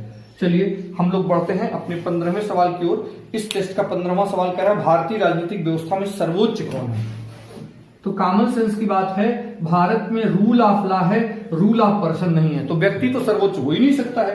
संसद, धर्म, सर्वोच्च न्यायालय कि संविधान, कौन सर्वोच्च है? सीधी सी बात है, भारत का संविधान सर्वोच्च है, सर्वोपरि है। उसके दायरे में रहकर ही सब लोग अपना अपना काम करते हैं। तो 15वें सवाल में विकल्प बी में संविधान शब्द लिखा है, तो विकल्प बी 15वें का कौन सा? विकल्प बी सही होगा। याद रहे, भारत में संविधान सर्वोच्च है और संविधान के ऊपर भी अगर एक संपूर्ण संप्रभु की बात करें तो कौन है? अगर संपूर्ण संप्रभु की बात करें तो सबसे ज्यादा सर्वोच्च तो देखा जाए तो भारत की जनता है। हम भारत के लोग, we the people of India. चलिए हम अपने 16वें सवाल की ओर चलते हैं। हमारे इस टेस्ट का 16वां सवाल कह रहा है भारत के संविधान निर्माताओं ने 7वीं अनुसूची में वर्णित समवर्ती सूची को कहां से ग्रहण किया? 16वां सवाल था कि ये जो समवर्ती सूची है ये हमने कहां से ग्रहण किया है, अर्थात कहां से प्रेरित है? विकल्प ए, बी, सी और डी, 4 विकल्प थे। लगभग सभी ने इसका उत्तर सही दिया है। विकल्प ए में लिखा था कनाडा के संविधान से, विकल्प बी में ऑस्ट्रेलिया के संविधान से, विकल्प सी इटली के संविधान से, विकल्प डी दक्षिण अफ्रीका के संविधान से। तो ज्यादातर लोगों ने बिल्कुल सही उत्तर दिया है। समवर्ती सूची का प्रावधान ऑस्ट्रेलिया के संविधान से ग्रहण किया गया था। ठीक, हम लोग बढ़ते हैं अपने अगले सवाल की। टेस्ट का हम लोगों का 17वां सवाल जो था, 17वां सवाल जो था उसमें लिखा था, सवाल जो पूछा गया था आपसे बड़ा शानदार सवाल था। इसे भी बहुत लोगों ने बड़ी सिद्धता से हल किया। हालांकि सवाल बहुत हल्का था। मूल भारतीय संविधान में कितने भाग, अनुच्छेद और अनुसूची थे? ठीक है ना, ये कह रहा है मूल संविधान में। मूल संविधान माने 26 नवंबर 1949 को जो संविधान बनकर तैयार हुआ और 26 जनवरी 1950 को लागू हुआ। अब तब से अब तक मूल संविधान में बहुत परिवर्तन हो चुके हैं, हम लोग जानते हैं, संशोधन हुए हैं। ठीक, तो ये सवाल किए हैं कि जो हमारा मूल संविधान था उसमें कुल कितने भाग, अनुसूची और अनुच्छेद थे, ये बताना था। ठीक है ना, तो आपके पास 4 विकल्प थे। विकल्प ए में 22 भाग, 395 अनुच्छेद, 8 अनुसूची। हम लोग जानते हैं मूल संविधान में 22 भाग थे, कुल 395 अनुच्छेद थे और 8 अनुसूचियां थी। तो विकल्प ए ही सही होगा, 17 का विकल्प ए। याद रहे, भारत के मूल संविधान में 22 भाग, 8 अनुसूची और 395 अनुच्छेद थे। ठीक, आज के जो टेस्ट हुआ था उसमें 18वां सवाल कह रहा है भारतीय संविधान के किस अनुच्छेद के अंतर्गत अखिल भारतीय सेवाओं के प्रावधान है। ऑल इंडिया सर्विसेज के बारे में कह रहा है, कहां प्रावधान है। अखिल भारतीय सेवाओं के बारे में भारत के संविधान के किस अनुच्छेद में प्रावधान है। देखिए सवाल पूछने का प्रावधान जी अगर देखा जाए तो कुछ अनुच्छेद हैं जो पूछे जाते हैं, कुछ प्रमुख भाग हैं जो पूछे जाते हैं, कुछ अनुसूचियां हैं जो पूछी जाती हैं। तो प्रमुख भाग, प्रमुख अनुच्छेद और प्रमुख अनुसूचियां एक राउंड में तैयार होना चाहिए। प्रीएम्बल से सवाल आते ही हैं, डीपीएस से सवाल आते ही हैं, फंडामेंटल ड्यूटी से सवाल आते ही हैं, फंडामेंटल राइट से सवाल आते हैं। उसके अलावा अगर चले स्टेट एग्जीक्यूटिव और central executive, state judiciary, central state की जुडिशरी, अलग अलग जुडिशरी नहीं। ठीक, तो विकल्प ए में लिखा है अनुच्छेद 310 में ये प्रावधान है, विकल्प बी में लिखा है अनुच्छेद 311 में, अनुच्छेद विकल्प सी में लिखा है अनुच्छेद 312 में, अनुच्छेद 313 में। तो विकल्प सी में लिखा है अनुच्छेद आर्टिकल 312, जो बात बिल्कुल सही है। अखिल भारतीय सेवाओं के बारे में भारत के संविधान के अनुच्छेद 312 में प्रावधान किया गया है। अनुच्छेद 312 में जो पावर है वो राज्यसभा के पास पावर ज्यादा है। तो कई बार ऐसा भी सवाल पूछता है कि भारत में अखिल भारतीय सेवाओं के सृजन के मामले में किसके पास शक्ति है। राज्यसभा के पास शक्ति है, लोकसभा के पास शक्ति नहीं है। किस अनुच्छेद में है? 312 में है। अगर बात करें, एक सवाल ऐसा भी पूछता है कि इनमें से या अखिल भारतीय सेवाओं के मामले में किसके पास शक्ति ज्यादा है, तो राज्यसभा, क्योंकि अखिल भारतीय सेवाओं के सृजन के बारे में जो पावर है उसकी इनिशिएटिव, उसकी शुरुआत कहां से की जा सकती है? केवल और केवल राज्यसभा से की जा सकती है। ठीक, तो किसी भी नई अखिल भारतीय सेवाओं का सृजन का अधिकार राज्यसभा के पास है। कई बार ऐसा भी सवाल पूछता है कि कंपेयर करिए इनमें से किस प्रावधान में, किस मामले में राज्यसभा के पास लोकसभा से ज्यादा शक्ति है। तो वो कौन सा है? अखिल भारतीय सेवाओं का सृजन, नई अखिल भारतीय सेवाओं का सृजन, अनुच्छेद 312। ठीक, हम लोग बढ़ते हैं अपने अगले सवाल, 19वें सवाल, अपने टेस्ट के 19वें सवाल की ओर। 19वां सवाल कह रहा है निम्नलिखित में से कौन सी जोड़ी संस्था और संविधान को सुमेलित करती है। 4 विकल्प हैं, विकल्प ए, बी, सी और डी। ठीक, लिखा है कि यहां पर कुछ प्रावधान है, उसके आगे अनुच्छेद लिखा है, तो सही मेल बताना है।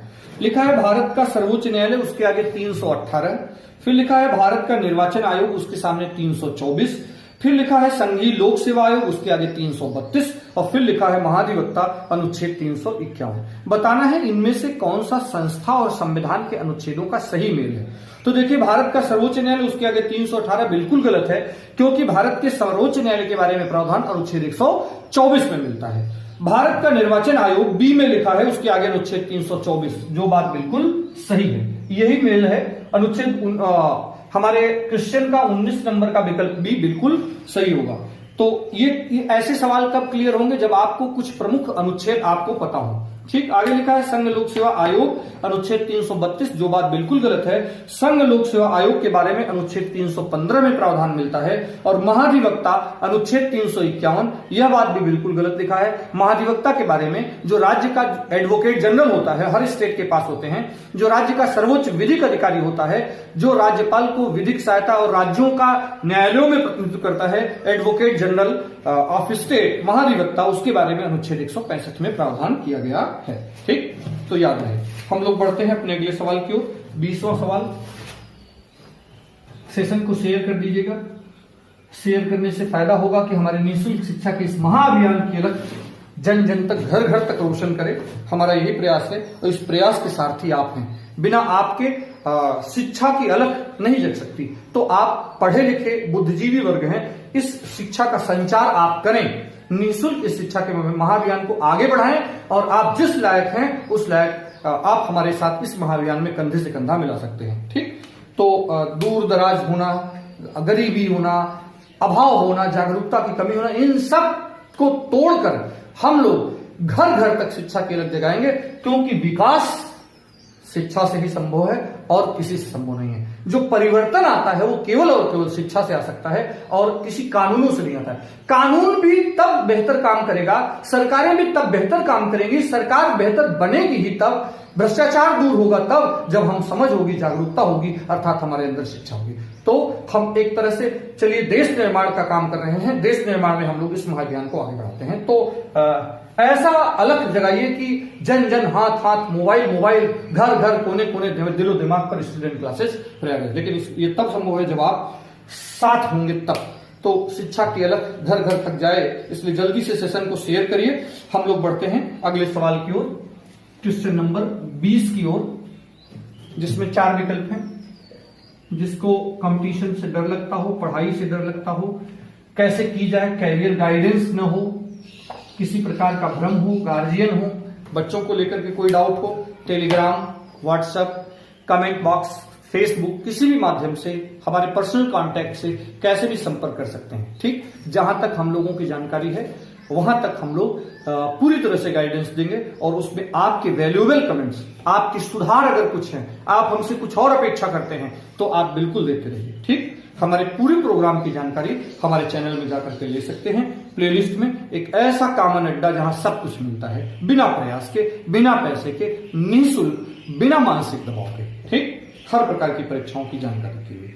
20वां सवाल है, इनमें से कौन एक सुमेलित नहीं है। अभी हम लोगों ने देखा था पहले संस्था, ठीक प्रीवियस सवाल में, उसके आगे अनुच्छेद। अब की बार सवाल पलट गया, पहले अनुच्छेद, उसके आगे प्रावधान। बताना है इनमें से कौन सा सुमेलित नहीं है। ठीक, उसमें बताना था सुमेलित है, इसमें बताना है सुमेलित नहीं है, अर्थात 3 सही है, 1 गलत है। लिखा है अनुच्छेद 39 से समान न्याय और निःशुल्क विधिक सहायता। आर्टिकल 39 ए के सामने समान न्याय निःशुल्क विधिक सहायता, जो बात बिल्कुल सही है। अनुच्छेद 36 से 51 के बीच भारत के संविधान के भाग 4 में DPS, directive principle of states के बारे में प्रावधान है, जिसके अनुच्छेद 39A में समान न्याय और निःशुल्क विधिक सहायता संबंधी प्रावधान, जो 42वें संविधान संशोधन अधिनियम 1976 द्वारा जोड़ा गया। ठीक, अनुच्छेद 40 के सामने लिखा है ग्राम पंचायतों का गठन। यह भी बात बिल्कुल गलत है, सही है। ग्राम पंचायतों के बारे में अनुच्छेद 40 में डीपीएस वाले पार्ट में प्रावधान है। अनुच्छेद 44 में समान नागरिक संहिता, कॉमन सिविल कोड के बारे में प्रावधान है। अनुच्छेद 44 में कॉमन सिविल कोड भी बिल्कुल सही है। अनुच्छेद 48 में न्यायपालिका और कार्यपालिका का पृथक्करण बताया गया है, यह बात बिल्कुल गलत है। अनुच्छेद 48 में डीपीएस पार्ट ही है, लेकिन उसमें कृषि और पशुपालन के बारे में प्रावधान है। तो अनुच्छेद 48 के आगे आप कंप्लीट करोगे कृषि और पशुपालन, न्यायपालिका और कार्यपालिका का पृथक्करण, प से 50, प से पृथक्करण, याद रहे। अनुच्छेद 50 में न्यायपालिका और कार्यपालिका के पृथक्करण के बारे में प्रावधान दिया गया है। तो कई बार अनुच्छेद 50 से एक सवाल और पूछ लेता है।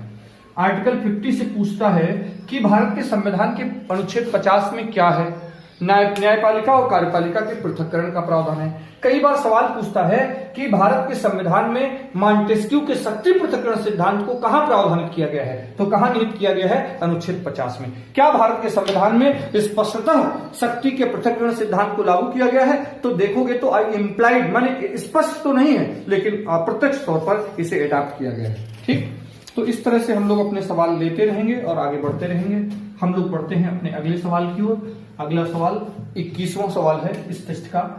21वां सवाल बहुत ही जानदार था, जिसमें लिखा था फिर से इनमें से कौन सा सुमेल सही है। ठीक है ना, ए, बी, सी और डी, इसमें बताना है कि कौन सा सुमेल सही है। अनुच्छेद 17, अनुच्छेद 78, अनुच्छेद 192, अनुच्छेद 352। ठीक, अनुच्छेद 352, इनके सामने इनके प्रोविजंस लिखे हैं, बताना है कौन सा सही सुमेल है, अर्थात 3 गलत हैं, 1 सही है। लिखा है अनुच्छेद 17 न्याय के समक्ष समानता, यह सुमेल नहीं है। इसलिए नहीं है कि अनुच्छेद 17 में दुनिया जानती है अस्पृश्यता, छुआछूत का अंत किया गया है। अनुच्छेद 78 में लिखा है संसद का गठन, यह भी बात बिल्कुल गलत है। अनुच्छेद 79, 80 और 81 में संसद का गठन, राज्यसभा और लोकसभा के बारे में प्रावधान है। 78 में है प्रधानमंत्री के कर्तव्य। ठीक, अनुच्छेद 192 संसद सदस्यों के वेतन और भत्ते, यह बात भी बिल्कुल गलत है। अनुच्छेद 192 में राज्य विधानमंडल के सदस्यों की निर्भरताओं, अयोग्यताओं के बारे में प्रावधान है। अनुच्छेद 352 के सामने लिखा है आपात स्थिति, राष्ट्रीय आपात, यह बात बिल्कुल सही है। अनुच्छेद 352 में राष्ट्रपति की आपातकालीन शक्तियों में से एक शक्तियां प्रावधानित है, जिसे हम लोग राष्ट्रीय आपात कहते हैं। ठीक, नेशनल इमरजेंसी कहते हैं। हम लोग बढ़ते हैं अपने टेस्ट के अगले सवाल की ओर। अगला सवाल है हमारा 22वां सवाल। 22वां सवाल लिखा है कि भारत के संविधान की 4थी अनुसूची विवेचित करती है। ठीक है ना, 4 विकल्प हैं, ए, बी, सी, डी बताना था कि चौथी अनुसूची में क्या प्रावधान है, उसी को लिख रहे हैं। चौथी अनुसूची विवेचित करती है। तो देखिए अनुसूची से सवाल कैसे आते हैं, अनुसूची लिखा रहेगा, पूछेगा इनमें कौन सा प्रावधान है, या प्रावधान लिखा रहेगा, पूछेगा यह प्रावधान किस अनुसूची में है। तो भारत के संविधान की चौथी अनुसूची विवेचित करती है भाषा को, पंचायती व्यवस्था को, राजनीतिक दल बदल को, राज्यसभा में स्थानों के आवंटन को। ठीक, 4 विकल्प थे आपके पास। हम जानते हैं भाषा संबंधी प्रावधान भारत के संविधान के 8वीं अनुसूची में है। हम जानते हैं पंचायती व्यवस्था संबंधी प्रावधान अनुसूची 11 में है। राजनीतिक दल बदल संबंधी प्रावधान 10वीं अनुसूची में है। तो बचा जो वही होगा। विकल्प ए में लिखा है राज्यसभा में स्थानों का आवंटन, बिल्कुल सही बात है। संविधान की चौथी अनुसूची का संबंध राज्यसभा में सीटों के आवंटन से है। ठीक, तो 22वें का विकल्प ए बिल्कुल सही होगा। हम लोग बढ़ते हैं अपने 23वें सवाल की ओर। 23वां सवाल भी अनुसूची से ही रिलेटेड है। इसमें भी आपके पास 4 विकल्प थे। बहुत लोगों ने उत्तर बहुत बेहतर दिया है। पहली अनुसूची से सवाल था, लिखा है भारतीय संविधान की निम्नलिखित दी गई अनुसूचियों में से कौन सी एक राज्य के नामों की सूची तथा उसके राज्य क्षेत्र का ब्यौरा देती है। तो 4 विकल्प थे, पहली, दूसरी, तीसरी, चौथी। लाइन से 4 अनुसूचियों के नाम थे। बताना था कि इनमें से किस अनुसूची में राज्य के नाम की सूची और उसके राज्य क्षेत्र। तो कॉमन सेंस की बात है, पहली अनुसूची हमेशा अनुच्छेद 1 से 4 और भारत के संविधान के भाग 1 के साथ रेडविथ किया जाता है। तो हम लोग जानते हैं इंडियन कॉन्स्टिट्यूशन में पार्ट 1 को किसके साथ रेडविथ किया जाता है, भारत के संविधान के पार्ट 1 को रेडविथ किया जाता है शेड्यूल 1 से। ठीक, तब जाकर के पूरा कंप्लीट होता है। राज्य, राज्य क्षेत्र, राज्यों के नाम, नए राज्यों का निर्माण, नाम परिवर्तन और भारत में नए भूभाग का प्रवेश। ये सारी बातें अगर पढ़नी है तो भारत के संविधान का भाग 1 अनुच्छेद 1 से 4 और शेड्यूल 1 पढ़ना पड़ेगा। ठीक, और जब यहां कोई परिवर्तन होता है तो अनिवार्यतः शेड्यूल 1 में परिवर्तन होता है। तो 23वें का विकल्प ए बिल्कुल सही होगा। ठीक, हम लोग बढ़ते हैं इस सॉल्यूशन पार्ट के 24वें सवाल की ओर। 24वां सवाल कह रहा है, अच्छा 24वें सवाल में लिस्ट है, लिस्ट 1 और लिस्ट 2। बड़े मजे की बात, ए बी सी डी, इसे आपको मिलान करना है। 1 2 3 4 ऐसे सवाल भी बड़े मजेदार होते हैं। विकल्प ए बी सी और डी लिखा है। ठीक, इसे हम बहुत आपके पास तो सवाल ही है इसलिए हम बहुत ऐसा लंबा नहीं खींचेंगे। लिखा है यहाँ 7वीं अनुसूची, यहाँ 8वीं अनुसूची, 9वीं अनुसूची और 10वीं अनुसूची, माने 7 8 9 10। 7वीं अनुसूची, 8वीं अनुसूची, 9वीं अनुसूची और 10वीं अनुसूची। इसके सामने प्रावधान है, उल्टा सीधा लिखा है, मिलाना है। इसके सामने लिखा है भाषा, भाषा। ठीक, इसके सामने दल बदल, 8वीं के सामने दल बदल लिख रखे हैं और 9वीं के सामने विधायी शक्तियों का वितरण। सही मिलान करना है और कुछ अधिनियमों का विधिमान्यकरण, कुछ अधिनियमों का विधिमान्यकरण ऐसा लिखा है। हम लोग जानते हैं 7वीं अनुसूची में क्या है, 7वीं अनुसूची में क्या है, विधायी शक्तियों का वितरण है। तो ए में 3 जहां मिल रहा होगा, ए में 3। 8वीं अनुसूची का संबंध भाषा से है तो बी में 1 जहां मिल रहा होगा। 9वीं अनुसूची में कुछ का विधिमान्यकरण है तो सी में 4 और 10वीं अनुसूची दल बदल तो डी में 2। तो जहां मिल रहा होगा 3 1 4 2, तो आप देखोगे विकल्प सी बिल्कुल सही है, 3 1 4 2। तो इसको ऐसे मिला लिया जाता है। इन सारे सवालों से हम लोग ऐसे निपट लेते हैं। चलते हैं हम इस टेस्ट के बीच के पड़ाव पर। 25वां सवाल। इस टेस्ट में कुल हम लोगों ने 50 सवाल लिए थे। बहुत गर्मियों से आप शामिल हुए, आपको ऐसे रेगुलर टेस्ट मिलते रहेंगे।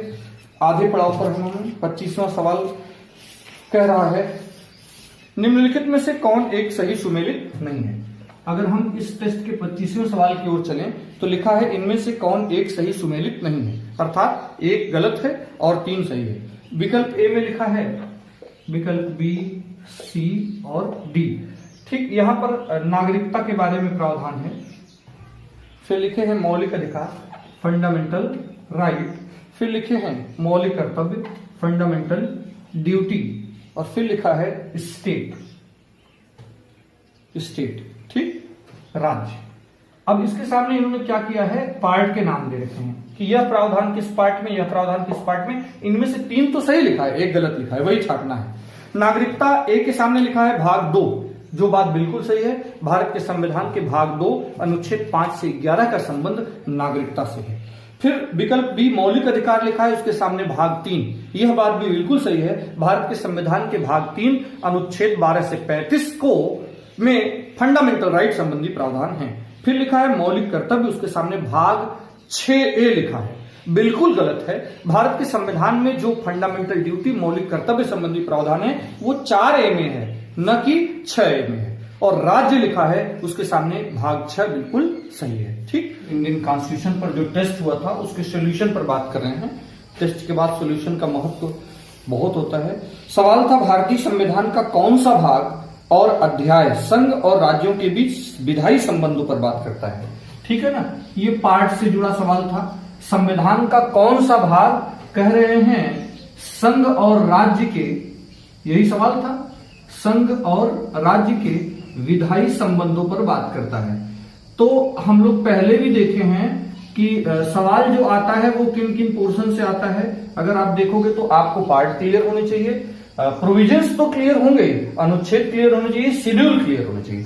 तो इसमें 4 विकल्प था, मैंने भाग और उस भाग का अध्याय भी पूछा था। ठीक है, क्योंकि हम जानते हैं इंडियन कॉन्स्टिट्यूशन में जो बंटवारा हुआ है वो संविधान है। ठीक, पूरा का पूरा हमारा संविधान है, वो भाग में बटा है और सारे भाग अलग अलग अध्याय में बटे हैं और हर अध्याय में अलग अलग अध्याय में बटे हैं, माने चैप्टर में बटे हैं। तो और हर अध्याय में आर्टिकल है, अनुच्छेद है। ठीक, तो पार्ट अध्याय में बटा है और अध्याय अलग अलग आर्टिकल में बटे हैं, तो इसको ध्यान में रखिएगा। तो यहां पर दोनों बात पूछ रहा था 26वें सवाल में। विकल्प ए में लिखा था भाग 11 अध्याय 1, विकल्प बी में लिखा था भाग 11 अध्याय 2, विकल्प सी में लिखा था भाग 12 अध्याय 1 और विकल्प डी में लिखा था भाग 12 अध्याय 2।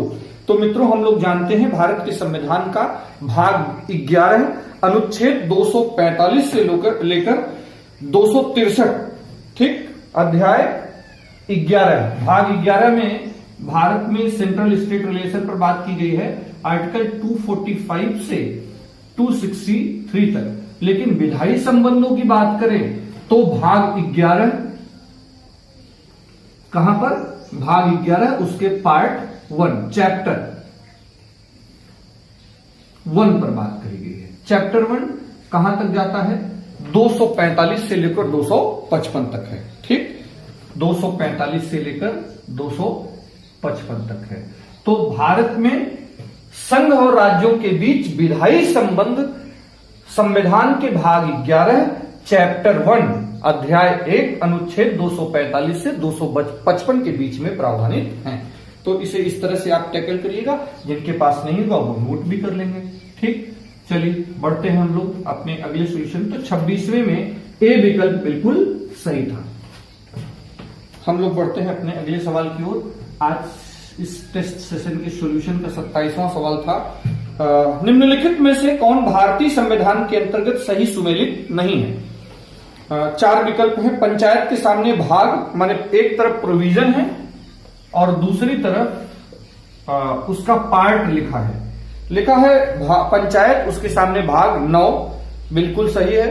हम लोग पंचायती राज वाले पार्ट में भी पढ़े हैं। भाग 9 पार्ट 9 पुनः स्थापित किया गया 73वें संविधान संशोधन अधिनियम 1992 द्वारा। ठीक, नगर पालिका, उसके सामने 9A, बिल्कुल सही है, 74वें संविधान संशोधन अधिनियम 1992 द्वारा। सहकारी समितियां 9ख, बिल्कुल सही है, पार्ट 9B। अधिकरण के सामने लिखे हैं ये भाग 10। बताना है कि इनमें से क्या सुमेलित नहीं है। तो हमने देखा पंचायत भाग 9 बिल्कुल सही है, नगर पालिकाएं 9A बिल्कुल सही है और सहकारी समितियां 9B यह भी बिल्कुल सही है। यह अधिनियम आगे चल करके 2011 में जोड़ा जाता है। 9B वाला पार्ट 2011 में 97th अमेंडमेंट द्वारा 97वें संविधान संशोधन द्वारा भारत के संविधान में सहकारी समिति संबंधी प्रावधान जोड़े गए थे और अधिकरणों के बारे में जो प्रावधान है वो 14A में है। भाग 14A में अधिकरण के बारे में भाग है। और अगर भाग 10 की बात करें तो अनुसूचित जाति, अनुसूचित जनजाति क्षेत्रों के बारे में है। ठीक, तो इस सवाल में डी वाला विकल्प सही होगा। 3 सही है और ये वाला गलत है। ठीक, और सारी बातों पर भी हम लोगों ने बात किया। तो चलिए हम लोग अपने अगले सवाल की ओर बढ़ते हैं। 28वां सवाल इस सेशन का है, जो एक बहुत ही शानदार सवाल था, लेकिन ऐसी कोई खास बात नहीं कि बहुत कठिन रहा हो। लिखा है, जब भारतीय गणतंत्र की 26 जनवरी 1950 को सही संवैधानिक वस्तुस्थिति थी जब संविधान लागू किया गया। 26 जनवरी 1950 ये तारीख ऐतिहासिक तारीख है। इस तारीख को भारत का संविधान लागू हुआ था। कह रहे हैं कि 26 जनवरी 1950 को सही संवैधानिक वस्तुस्थिति क्या है जब संविधान लागू किया गया था। 4 विकल्प हैं आपके पास। विकल्प ए में लिखा था लोकतंत्रात्मक गणतंत्र, विकल्प बी में संपूर्ण प्रभुत्व संपन्न धर्मनिरपेक्ष लोकतंत्रात्मक गणतंत्र, विकल्प सी में संपूर्ण प्रभुत्व संपन्न लोकतंत्रात्मक गणतंत्र, और फिर विकल्प डी में संपूर्ण प्रभुत्व संपन्न समाजवादी धर्मनिरपेक्ष लोकतंत्रात्मक गणराज्य। ये सवाल प्रियम्बल के बोल से है। जो प्रियम्बल में शब्दों का सीक्वेंस आया है उससे हैं। हम लोग जानते हैं कि मूल संविधान में प्रियम्बल क्या था। हम भारत के लोग भारत को एक संपूर्ण प्रभुत्व संपन्न समाजवादी पंथ निरपेक्ष, ये सब 2 शब्द नहीं थे। ये 2 शब्द कब आए हैं? आगे चल करके 42nd अमेंडमेंट 1976 में किया जाता है, तब ये जोड़े जाते हैं। तो भारत के संविधान के प्रियम्बल में अब तक 1 बार संशोधन किया गया है और 3 नए शब्द जोड़े गए हैं। एक तो समाजवादी शब्द, दूसरा पंथ निरपेक्ष शब्द और तीसरा अखंडता शब्द। तो जो सही बात होगी 28वें सवाल का सी विकल्प बिल्कुल सही है, जिसमें लिखा है संपूर्ण प्रभुत्व संपन्न लोकतंत्रात्मक गणराज्य। तो मूल संविधान की भाषा क्या थी? हम भारत के लोग भारत को एक संपूर्ण प्रभुत्व संपन्न लोकतांत्रिक गणराज्य बनाने के लिए। अब आजकल क्या है, 42वें संविधान संशोधन के द्वारा जो संविधान के बोल हो गए ये हो गए, हम भारत के लोग भारत को एक संपूर्ण प्रभुत्व संपन्न समाजवादी पंथ निरपेक्ष लोकतंत्रात्मक गणराज्य बनाने के लिए। ठीक, तो 28वें का विकल्प सी सही होगा। चलिए हम लोग बढ़ते हैं अगले सवाल की ओर। 29वां सवाल फिर प्रियम्बल से ही था, वो शब्दों के सीक्वेंस से था। हमने पहले भी बताया था कि प्रियम्बल तो कम से कम आपको स्पष्ट होना ही चाहिए। लिखा है, भारतीय संविधान की प्रस्तावना के सिलसिले में निम्नलिखित में से कौन सा क्रम सही है? 4 विकल्प थे। 4 विकल्प में अलग अलग क्रम दिए थे। विकल्प ए में क्रम दिया है गणतंत्र, जनवादी, धर्मनिरपेक्ष, समाजवादी, सार्वभौम, सत्ता संपन्न। विकल्प बी में सार्वभौम, सत्ता संपन्न, समाजवादी, जनवादी, धर्मनिरपेक्ष, गणतंत्र। विकल्प सी में सार्वभौम, सत्ता संपन्न, जनवादी, धर्मनिरपेक्ष, समाजवादी, गणतंत्र। विकल्प डी में सार्वभौम, सत्ता संपन्न, समाजवादी, धर्मनिरपेक्ष, जनवादी, गणतंत्र। तो देखिए, सार्वभौम सत्ता संपन्न से घबराइएगा मत, ये संपूर्ण प्रभुत्व संपन्नता की बात कर रहा है। समाजवादी शब्द है, धर्मनिरपेक्ष है, जनवादी मतलब लोकतंत्र है। तो विकल्प डी सही होगा, क्योंकि आज हम कह सकते हैं कि भारत के संविधान का 42वें संविधान संशोधन के बाद जो 3 नए शब्द जोड़े गए, अब क्या हो गया? संपूर्ण प्रभुत्व संपन्न समाजवादी पंथ निरपेक्ष लोकतांत्रिक गणराज्य। ठीक, तो 29वें सवाल का विकल्प डी बिल्कुल सही होगा।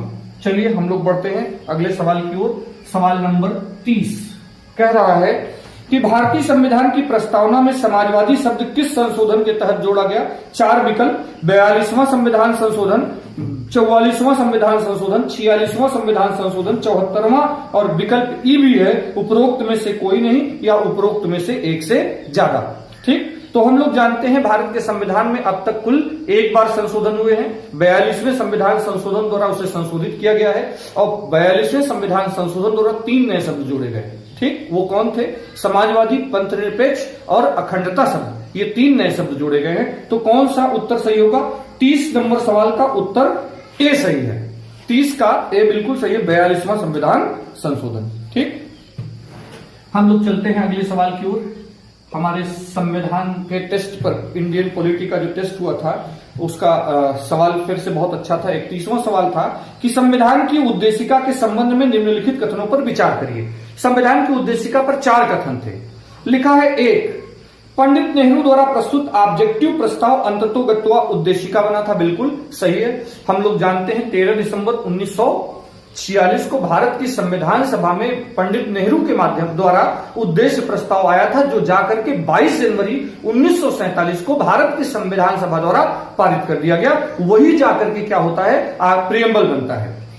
तो नीचे जो कूट है जिसमें एक सही एक होगा वो तो सही हो सकता है। तो देखिए विकल्प डी में एक है ही नहीं है, विकल्प डी बाहर हो गया।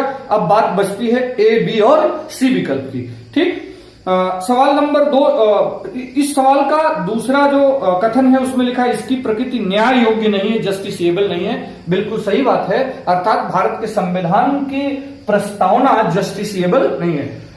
केशवानंद भारती बनाम केरल राज्य के मामले में बाकायदा इस डाउट को खत्म कर दिया गया और वहां सुप्रीम कोर्ट ने माना कि प्रियम्बल क्या है, भारत के संविधान का अभिन्न अंग है लेकिन जस्टिसेबल नहीं है। अर्थात जस्टिसेबल नहीं है का मतलब क्या होता है, इसे न्यायालय द्वारा लागू नहीं कराया जा सकता है, वाद योग्य नहीं है, जस्टिसेबल नहीं है। बिल्कुल सही बात है। तो 1 और 2 दोनों सही हैं। तो देखिए तीनों विकल्प में 1 और 2 मिल रहे हैं। इसका संशोधन नहीं किया जा सकता है, विकल्प 3। ये बात बिल्कुल गलत लिखा है और फिर संविधान के विशिष्ट प्रावधानों को यह रद्द नहीं कर सकता है। ठीक, तो 1, 2 और 4 सही है। 1, 2 और चौथा कथन विकल्प बी में दिया गया है, इसलिए 31 नंबर सवाल का विकल्प बी बिल्कुल सही होगा। भारत का संविधान की प्रस्तावना के बारे में चीजें स्पष्ट कब होती हैं? 1973 के केशवानंद भारती बनाम केरल राज्य के मामले में।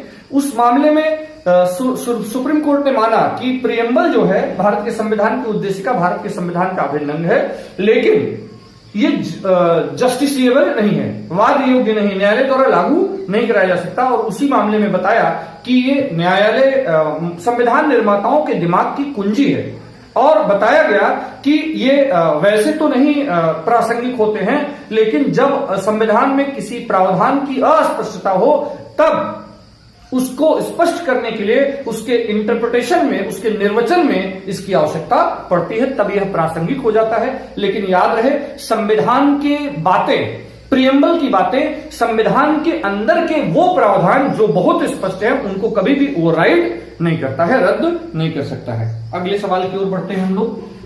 हम लोगों के टेस्ट का 32वां सवाल जो था वो भी एक बहुत बेहतर सवाल था, जिसमें लिखा है भारतीय संविधान की प्रस्तावना में निम्नलिखित में से किस स्वतंत्रता का वर्णन नहीं है?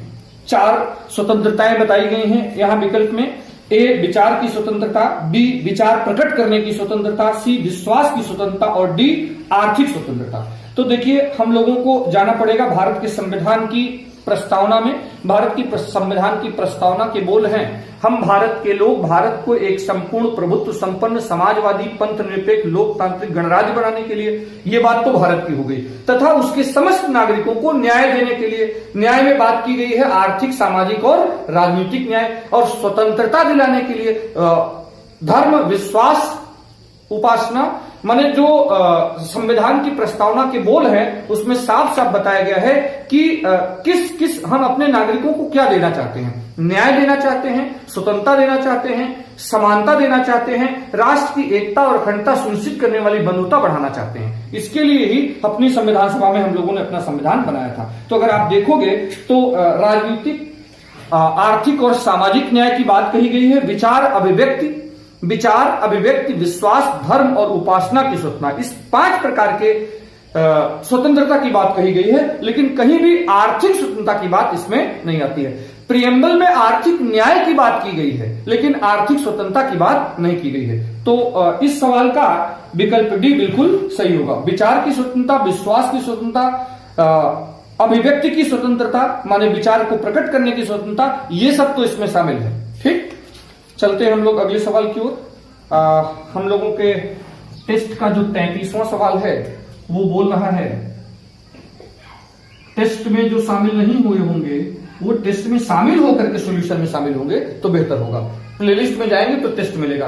अगर आप बहुत बेहतर करना चाहते हैं तो हमारे जीएस के 1 से लेकर 5 तक के जो प्रैक्टिस सेशन गए हैं, जो आप प्लेलिस्ट में जाकर के देख सकते हो, वहां से आप पहले प्रैक्टिस कर लो, फिर हमारे टेस्ट में शामिल हो जाओ और फिर सॉल्यूशन में आओ। तो आप देखोगे कि इंडियन कॉन्स्टिट्यूशन के बहुत से कॉन्सेप्ट आपके क्लियर हो जाएंगे। सवाल है कि निम्नलिखित में से किसने भारतीय संविधान की प्रस्तावना को हमारे संप्रभु प्रजातांत्रिक गणतंत्र की जन्म कुंडली कहा था? राजनीतिक जन्मपत्री किसने कहा? 4 विकल्प हैं, जवाहरलाल नेहरू, वल्लभ भाई पटेल, बी.आर. अम्बेडकर, के.एम. मुंशी, महात्मा गांधी। तो इसका उत्तर होगा डी, के.एम. मुंशी। ऐसे कोटेशन आपको याद ही रखने होते हैं। सवाल पूछता है कि भारत की संविधान की प्रस्तावना को संविधान निर्माताओं के दिमाग की कुंजी किसने कहा था? केशवानंद भारती बनाम केरल राज्य के मामले में सर्वोच्च न्यायालय ने। भारत की संविधान की प्रस्तावना को किसने राजनीतिक जन्मपत्री कहा था? के.एम. मुंशी ने। ठीक, तो याद रहे भारत की संविधान सभा के मेंबर थे और डॉक्टर बी.आर. अंबेडकर महोदय ने अनुच्छेद 32 को क्या कहा है? संविधान की आत्मा कहा है। ठीक है, हम लोग बढ़ते हैं अगले सवाल की ओर। इस सेशन का जो 34वां सवाल था, कुल हम लोगों ने 50 सवाल लिए थे। निम्नलिखित में से किस वाद में उच्चतम न्यायालय ने धारणा प्रस्तुत किया कि उद्देशिका संविधान का भाग है?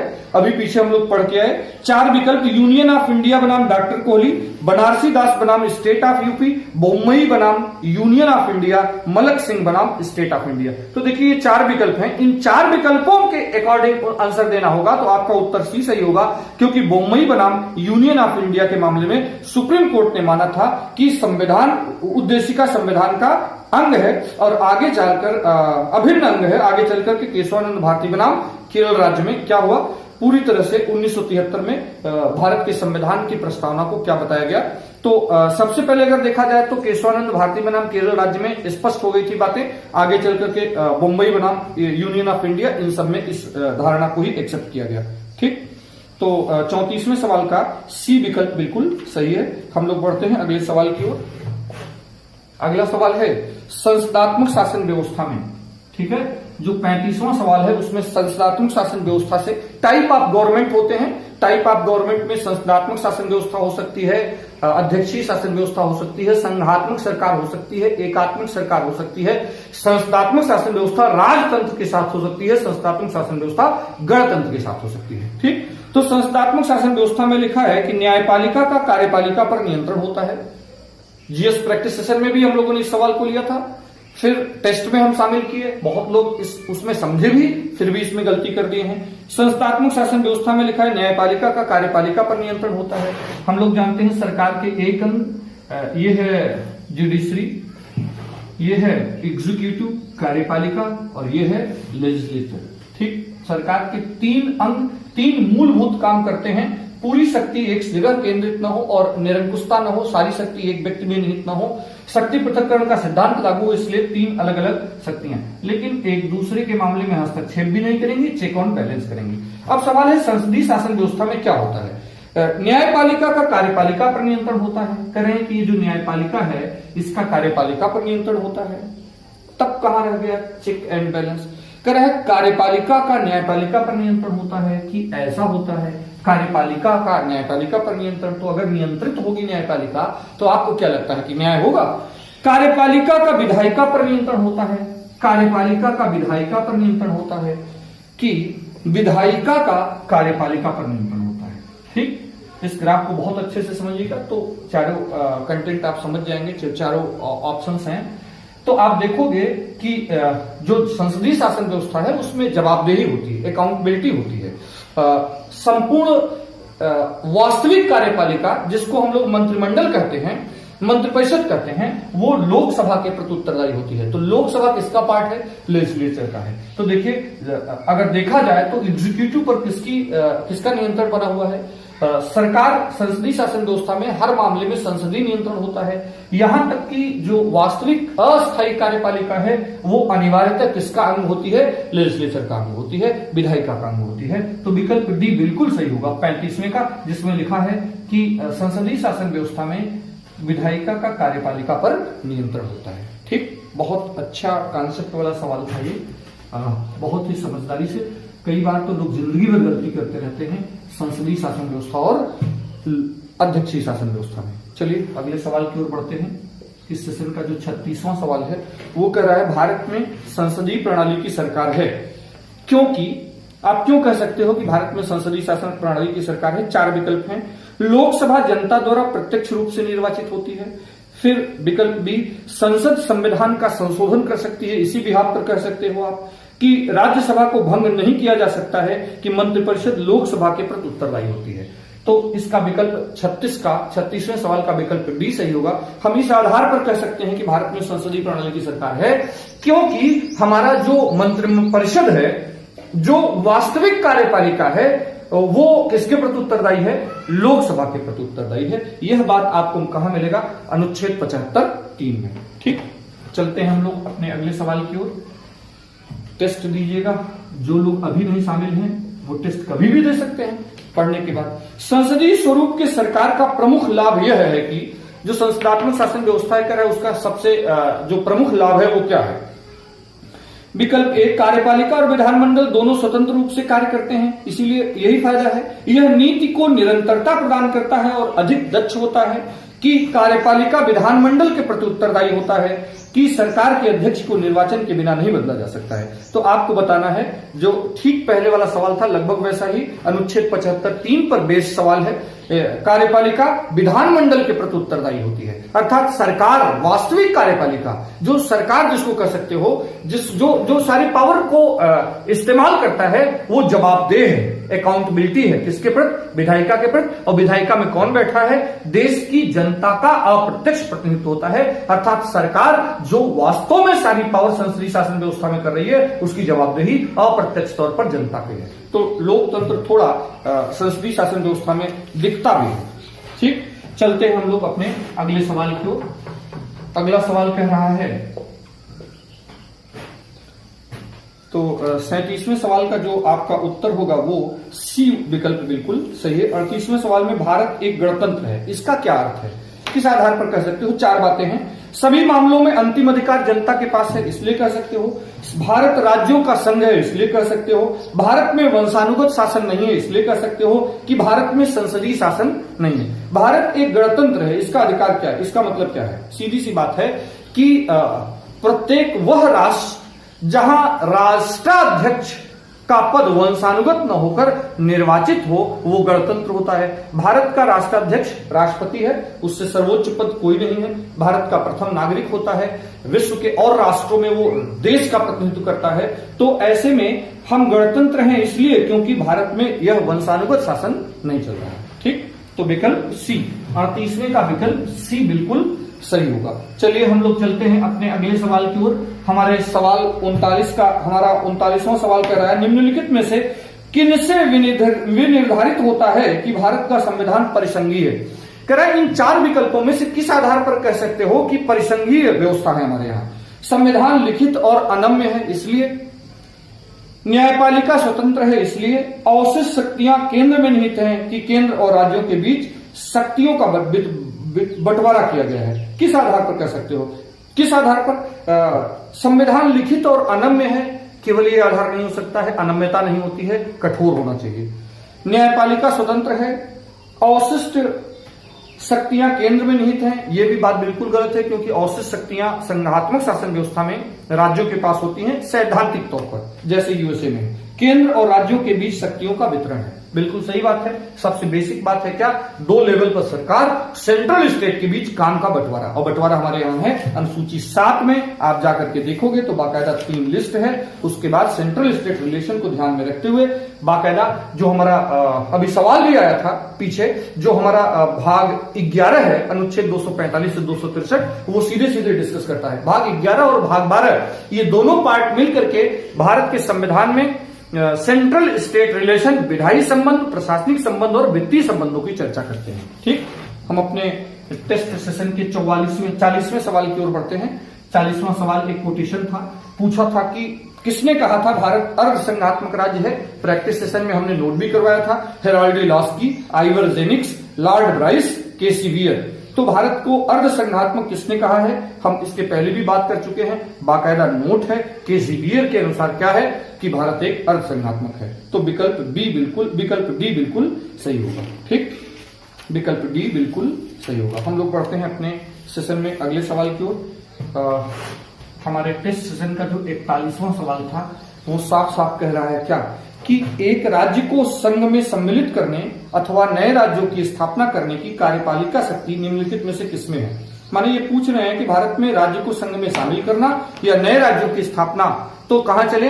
भारत के संविधान के भाग 1 अनुच्छेद 1 से 4 में और अनुसूची 1 को एक साथ पढ़ेंगे तो नए राज्यों का प्रवेश पहले से स्थापित जो राज्य हैं उसको सीमा परिवर्तन, नाम परिवर्तन, नए राज्यों का निर्माण, केंद्र शासित प्रदेशों का निर्माण, राज्यों को केंद्र शासित प्रदेशों में परिवर्तित करना, ये सारी पावर भारत के संविधान के भाग 1 अनुसूची 1 में है और ये सारी पावर संसद को है। किसके पास है? संसद को है। तो विकल्प ए, 41वें सवाल का विकल्प ए बिल्कुल सही था। ठीक, चलते हैं हम लोग अपने अगले सवाल की ओर। हमारे इस सेशन का जो 42वां सवाल है वो साफ साफ आपको दिखा रहा है क्या कि यदि भारतीय संघ में एक नए राज्य का सृजन किया जाना हो तो संविधान की किस अनुसूची में संशोधन करना आवश्यक होगा। तो हम लोग 5वीं अनुसूची, 3री अनुसूची, 2री अनुसूची, प्रथम अनुसूची, भारत के संविधान का भाग 1 अनुच्छेद 1 से 4 अनुसूची 1 ये मिलकर के और संसद की पावर है, साधारण बहुमत से संसद के पास ये काम करने की शक्ति है। तो जनरली सवाल अनुच्छेद 2 और 3 अनुच्छेद 1 पूछे जाते हैं, अनुसूची 1 पूछा जाता है और किसके पास पावर है, किस बहुमत से कर सकता है, साधारण बहुमत से कर सकता है। ठीक, तो याद रहे मित्रों, भारतीय संघ में कभी भी नए राज्य का सृजन करना होगा, नए राज्य का प्रवेश करना होगा, नाम परिवर्तन करना होगा, सीमा परिवर्तन करना होगा, तो जो सबसे अनिवार्य चीज है वो क्या है? वो है अनुसूची 1 में किसी भी हालात में परिवर्तन होंगे। ठीक, हम लोग जानते हैं कि अनुच्छेद 4 में साफ साफ लिखा है कि भाग 1 के अंतर्गत किया गया कोई भी संशोधन नहीं माना जाएगा, संविधान में संशोधन नहीं माना जाएगा। ठीक, तो 42वें विकल्प 42वें में उत्तर जो सही होगा आपका डी सही होगा 42वें में। ठीक, अगले सवाल की ओर बढ़ते हैं। हमारे सेशन का जो 43वां सवाल है, ठीक, वो साफ साफ कह रहा है कि भाषाई आधार पर राज्यों का पुनर्गठन किस वर्ष किया गया था? 1947 में, 51 में, 1956 में, 1966 में। हम लोग जानते हैं कि सबसे पहले भाषाई आधार पर अलग होने वाला राज्य, निर्मित होने वाला राज्य आंध्र प्रदेश था 1953 में, और 1953 में जो एक आंदोलन चल रहा था उसके आधार पर जब 53 में बनाया गया, क्योंकि वो श्री रामुलु एक नेता थे, उनका निधन हो जाता है आमरण अनशन के दौरान, तो उसके बाद आंदोलन इतना तीव्र हो गया कि भारत में भाषाई आधार पर 1953 में आंध्र प्रदेश को गठित करना पड़ा। लेकिन उसके बाद पूरे देश में क्या होता है, एक आंदोलन चल पड़ा भाषा के आधार पर नए नए राज्यों की मांग। फिर अंततः भारत को 1956 में एक राज्य पुनर्गठन आयोग, और उस राज्य पुनर्गठन आयोग के आधार पर भारत में 1956 में राज्यों का पुनर्गठन किया गया। तो 44वें का जो उत्तर होगा, 43वें का उत्तर होगा वो विकल्प सी। भारत में पहला भाषाई राज्य 1953 में आंध्र प्रदेश, और भारत में राज्यों का पुनर्गठन 1956 में। याद रहे आपको। चलिए अगले सवाल की ओर बढ़ते हैं।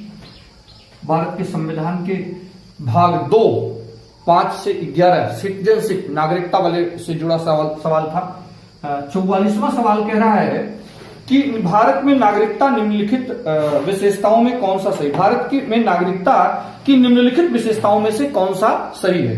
लिखा है विकल्प ए, राष्ट्र तथा राज्य की दोहरी नागरिकता। बिल्कुल नहीं है, हमारे यहाँ तो एक ही नागरिकता के प्रावधान है। इन्हीं आधारों पर हम यूएसए के संघात्मक शासन व्यवस्था से बिल्कुल अलग है। राज्य की एकल नागरिकता, की संपूर्ण भारत की एकल नागरिकता, भारत और अन्य देशों की दोहरी नागरिकता। भारत में क्या प्रावधान है? संपूर्ण भारत में एकल नागरिकता के प्रावधान है। 5 से 11 के बीच डिस्कस किया गया है संविधान के भाग 2 में। इसके अलावा 11 में जो संसद के पास पावर है कि वो नागरिकता संबंधी विधि बनाने की शक्ति रखती है, उस आधार पर भारत में भारतीय नागरिकता अधिनियम 1955। तो नागरिकता इस वर्ष बड़ा ही प्रासंगिक विषय रहा। कोरोना के ठीक पहले आप देखे होंगे कि भारत में नागरिकता वाले प्रावधान में कुछ संशोधन किए गए हैं, एनआरसी और ये सब जो बातें हैं, जो नागरिकता अधिनियम 1955 है उसको लेकर के कितना बवाल पूरे देश में चला। तो 44वें सवाल का विकल्प सी बिल्कुल सही होगा। चलिए हम लोग चलते हैं 45वें सवाल की ओर। 45वां सवाल कह रहा है कि भारतीय नागरिकता नहीं प्राप्त की जा सकती।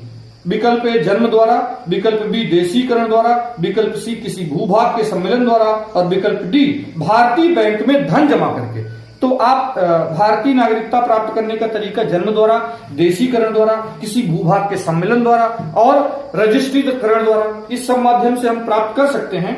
माने 5 तरीके हैं। जन्म द्वारा, रक्त संबंध द्वारा, ठीक, वंश परंपरा में, इसके अलावा रजिस्ट्रीकरण द्वारा, देशीकरण द्वारा और भारतीय भूभाग का सम्मेलन, भारत में किसी भूभाग का सम्मेलन हो जाए तब। तो भारत में नागरिकता प्राप्त करने के 5 तरीके हैं, लेकिन भारतीय बैंक में धन जमा करने से भारत की नागरिकता नहीं मिल जाती है। ठीक, तो 45वें का विकल्प डी बिल्कुल सही होगा। चलिए हम लोग अगले सवाल की ओर बढ़ते हैं। अगला सवाल जो था फंडामेंटल राइट वाले पार्ट से था। जल्दी हम लोग अवसर मिलेगा तो पूरा अलग अलग सब टॉपिक वाइज कार्यक्रम शुरू करेंगे, प्रैक्टिस भी कराएंगे और टेस्ट तो चलता ही रहेगा। तो 46वां सवाल, भारतीय संविधान में किस अनुच्छेद के अंतर्गत नागरिकों को मौलिक अधिकार प्रदान किया गया है? कह रहा है कि भारत के संविधान के किस अनुच्छेद में नागरिकों को मौलिक अधिकार। हम लोग जानते हैं भारत के संविधान के भाग 3 अनुच्छेद 12 से 35 में फंडामेंटल राइट के प्रावधान है। तो विकल्प ए में है अनुच्छेद 112 से 115, विकल्प बी में अनुच्छेद 12 से 35, विकल्प सी में 222 से 235 और इनमें से कोई नहीं डी। तो क्या होगा आपका उत्तर? 46वें सवाल का विकल्प बी बिल्कुल सही है। भारत के संविधान के भाग 3 अनुच्छेद 12 से 35 के बीच में इसके बारे में प्रावधान किया गया है। तो 46वें का विकल्प बी बिल्कुल सही है। चलते हैं हम लोग अगले सवाल की ओर। इस सवाल का 47वां टेस्ट का 47वां सवाल जो था वो कह रहा था क्या कि भारतीय संविधान में स्वतंत्रता का अधिकार 4 अनुच्छेदों में प्रदान किया गया है, जो है विकल्प ए अनुच्छेद 19 से अनुच्छेद 22 के बीच में स्वतंत्रता का अधिकार पूछ रहा है, अनुच्छेद 16 से 19 के बीच में, 17 से 20 के बीच में, 18 से 21 के बीच में। तो विकल्प ए बिल्कुल सही होगा। हम लोग जानते हैं भारत के संविधान में अनुच्छेद 12 से 35 भाग 3 में फंडामेंटल राइट है। फंडामेंटल राइट में हम लोग जानते हैं कि जो 12 है वो राज्य की परिभाषा देता है, 13 में विधि की परिभाषा दी गई है, 14 से लेकर के 18 तक जो है वो समानता का अधिकार है, 19 से लेकर 22 के बीच में स्वतंत्रता के प्रावधान किए गए हैं, 23 और 24 में बाकायदा शोषण के विरुद्ध अधिकार दिया गया है, 25 से लेकर 28 में हम लोग जानते हैं कि धार्मिक स्वतंत्रता का अधिकार प्रावधानित है, अनुच्छेद 29 और 30 में अल्पसंख्यकों के संरक्षण किए गए हैं और अनुच्छेद 32 में संवैधानिक उपचारों का अधिकार दिया गया है। ठीक, पहले संपत्ति का अधिकार भी फंडामेंटल राइट था जो अब नहीं है। कब निकाला गया कमेंट बॉक्स में आप आंसर कर सकते हैं, कितने होशियार आप हैं। 48वें सवाल की ओर हम लोग बढ़ते हैं। तो 47वें का विकल्प ए बिल्कुल सही होगा, अनुच्छेद 19 से 22 तक। इस तरह से 19 से 22, 14 से 18, 23, 24, अनुच्छेद 32 सब पॉइंट से सवाल बनते हैं। तो एक तो ये टेस्ट में हम लोग सैंपल के तौर पर लिए जिससे इन सारे पोर्शन में आप जाकर के पढ़ सको। टेस्ट सॉल्व करते समय एक एक सवाल आपको पढ़ना सिखाता है, केवल टेस्ट से ऑब्जेक्टिव एग्जाम से पार पाने का एक तरीका, पढ़ो, प्रैक्टिस करो और क्या करो, टेस्ट जितना दे सको दो, जिससे एक हेजिटेशन जो होता है वो दूर हो। 48वां सवाल कह रहा है भारतीय संविधान में समता का अधिकार 5 अनुच्छेदों द्वारा प्रदान किया गया है। वो आ गई बात समता का अधिकार। अभी हम लोग पीछे बात करके आए कि समानता का अधिकार अनुच्छेद 14 से लेकर 18 के बीच में है, 14, 15, 16, 17, 18 इन 5 अनुच्छेदों में। जो सैद्धांतिक रूप से समानता का अधिकार है वो अनुच्छेद 14 में है, 15, 16, 17, 18 ये स्पेसिफिक उदाहरण दिए गए हैं समानता के। तो अनुच्छेद सवाल नंबर 48 का विकल्प सी में बिल्कुल सही लिखा है, अनुच्छेद 14 से लेकर 18 तक। ठीक, अनुच्छेद 14 में विधि की समझ समानता, अनुच्छेद 15 में धर्म, मूल, वंश, जात, लिंग, जन्म स्थान के आधार पर भेदभाव पर हो रोक, अनुच्छेद 16 लोक नियोजन में अवसर की समता, अनुच्छेद 17 में अस्पृश्यता का अंत और अनुच्छेद 18 में उपाधियों का अंत। ठीक, इस टेस्ट सीरीज का 49वां सवाल कह रहा है, कुल 50 सवाल थे, 49वां सवाल कह रहा है कि भारत के संविधान का निम्नलिखित में से कौन सा अनुच्छेद प्रेस की स्वतंत्रता से संबंधित है? प्रेस की आजादी। टेस्ट सीरीज में हम लोगों ने अपने प्रैक्टिस सेशन में इस सवाल को अनिवार्यता शामिल किया था, अनुच्छेद 19 में, अनुच्छेद 20 में, अनुच्छेद 21 में, अनुच्छेद 22 में। तो स्वतंत्रता संबंधी प्रावधान, अभिव्यक्ति की आजादी कहां दी गई है? अनुच्छेद 19 में, स्पेशली अनुच्छेद 19(1)(a। हम लोग जानते हैं अनुच्छेद 19(1)(a), अनुच्छेद 19(1)(b), C, D, E, F, G, लेकिन क्या नहीं है? F अब नहीं है, निकाल दिया गया। तो भारत में कौन सा अनुच्छेद प्रेस की स्वतंत्रता अभिव्यक्ति की आजादी देता है? अनुच्छेद 19। तो 49वें सवाल का विकल्प ए बिल्कुल सही है। ठीक, हम लोग चलते हैं अपने सेशन के इस 50वें सवाल की ओर, जो इस हमारे टेस्ट का अंतिम सवाल था और जिसमें साफ साफ लिखा है, इस सेशन का जो अंतिम सवाल है उसमें लिखा है भारतीय गणतंत्र के संविधान का कौन सा अनुच्छेद व्यक्ति की प्राण और दैहिक स्वतंत्रता के संरक्षण से संबंधित है? अनुच्छेद 19, अनुच्छेद 21, अनुच्छेद 20, अनुच्छेद 22। तो हम लोग जानते हैं ये बहुत ही इंपॉर्टेंट अनुच्छेद है। अनुच्छेद 21 में जीवन और स्वतंत्रता का अधिकार प्रावधानित है। अनुच्छेद 19 में अभिव्यक्ति की स्वतंत्रता है। अनुच्छेद 20 में 3 प्रकार के संरक्षण है, ex post facto law, double jeopardy और सेल्फ इंक्रिमिनेशन। अनुच्छेद 22 में अभियुक्तों के कुछ संरक्षण है, गिरफ्तारी के विरुद्ध, कुछ दशाओं में गिरफ्तारी के विरुद्ध संरक्षण है और निरोध से संरक्षण है। ठीक, तो इस हमारे सेशन का ये अंतिम सवाल था जिसका विकल्प बी बिल्कुल सही होगा। तो हम लोगों ने जीएस में इंडियन कॉन्स्टिट्यूशन पर सबसे पहले 5 लेक्चर में कुछ महत्वपूर्ण सवाल जो टॉप मोस्ट सवाल थे, इंपॉर्टेंट थे, उसको पहले प्रैक्टिस किया, उस पर कुछ कॉन्सेप्ट बनाया, फिर उस पर हम लोगों ने इंडियन पॉलिटी, इंडियन कॉन्स्टिट्यूशन पर जीएस टेस्ट 1 नाम से प्लेलिस्ट में जो है टेस्ट अरेंज किया। आपने बहुत ही गर्मजोशी से उसमें शामिल हुए, जो शामिल नहीं हुए कभी भी शामिल हो सकते हैं। उसके बाद ये सॉल्यूशन आपके पास है, तो कंप्लीट सॉल्यूशन तक अगर आप काम करोगे तो आप देखोगे कि यह टॉपिक आपका बहुत ही शानदार हो जाएगा। ठीक है, तो ये हमारा जो YouTube चैनल है, ये निःशुल्क शिक्षा का एक महाअभियान हमने शुरू किया है। घर घर तक पहुंचे, इसकी ज्योति घर घर तक पहुंचे, शिक्षा की अलग घर घर तक पहुंचे, गांव गरीबी, अशिक्षा, जागरूकता की कमी, दूर दराज स्थित होना, इन सब बेथक को हम तोड़कर जन जन तक सही शिक्षा पहुंचाना चाहते हैं। इसके लिए आप अपने वैल्यूएबल कमेंट करें और सब्सक्राइब, लाइक करें, बेल आइकन ऑल पर रखें जिससे लेटेस्ट नोटिफिकेशन आपको मिलता रहे, और शेयर करने की चेन जारी रखें, क्योंकि शेयर करने से ही आप इस शिक्षा के अलग को हर जगह तक पहुंचा सकते हैं। अपने वैल्यूएबल कमेंट्स हमें देते रहिएगा। हम लगातार सुधार पे लगे हैं, जितना बेस्ट से बेस्ट, जितना बेहतर हो सकेगा हम उसे करेंगे। माने सब कम एफर्ट में कितना मैक्सिमम आपको दे पाए और बिना दबाव के आप पढ़ाई कैसे कर पाओ। ठीक, किसी प्रकार की कोई बाधा आपके बीच में पढ़ाई में न आए, इसके लिए हम सतत प्रयास करते हैं, जिसमें आपका सहयोग बहुत जरूरी है। ठीक, तो प्रयास करिएगा, जिस वीडियो में जाइएगा पूरा देखिएगा, बिना पूरे सेशन को देखे आपका कोई फायदा नहीं होगा। तो आप समय, श्रम, धन, इन 3 के महत्व को समझते हुए, इन सब का सदुपयोग करते हुए हमारे चैनल को आगे बढ़ाइए। अब हम आगे नए सेशन में नए व्यवस्था के साथ फिर से हाजिर होंगे, कोई नई और शानदार क्लास लेकर के आएंगे। तब तक के लिए धन्यवाद।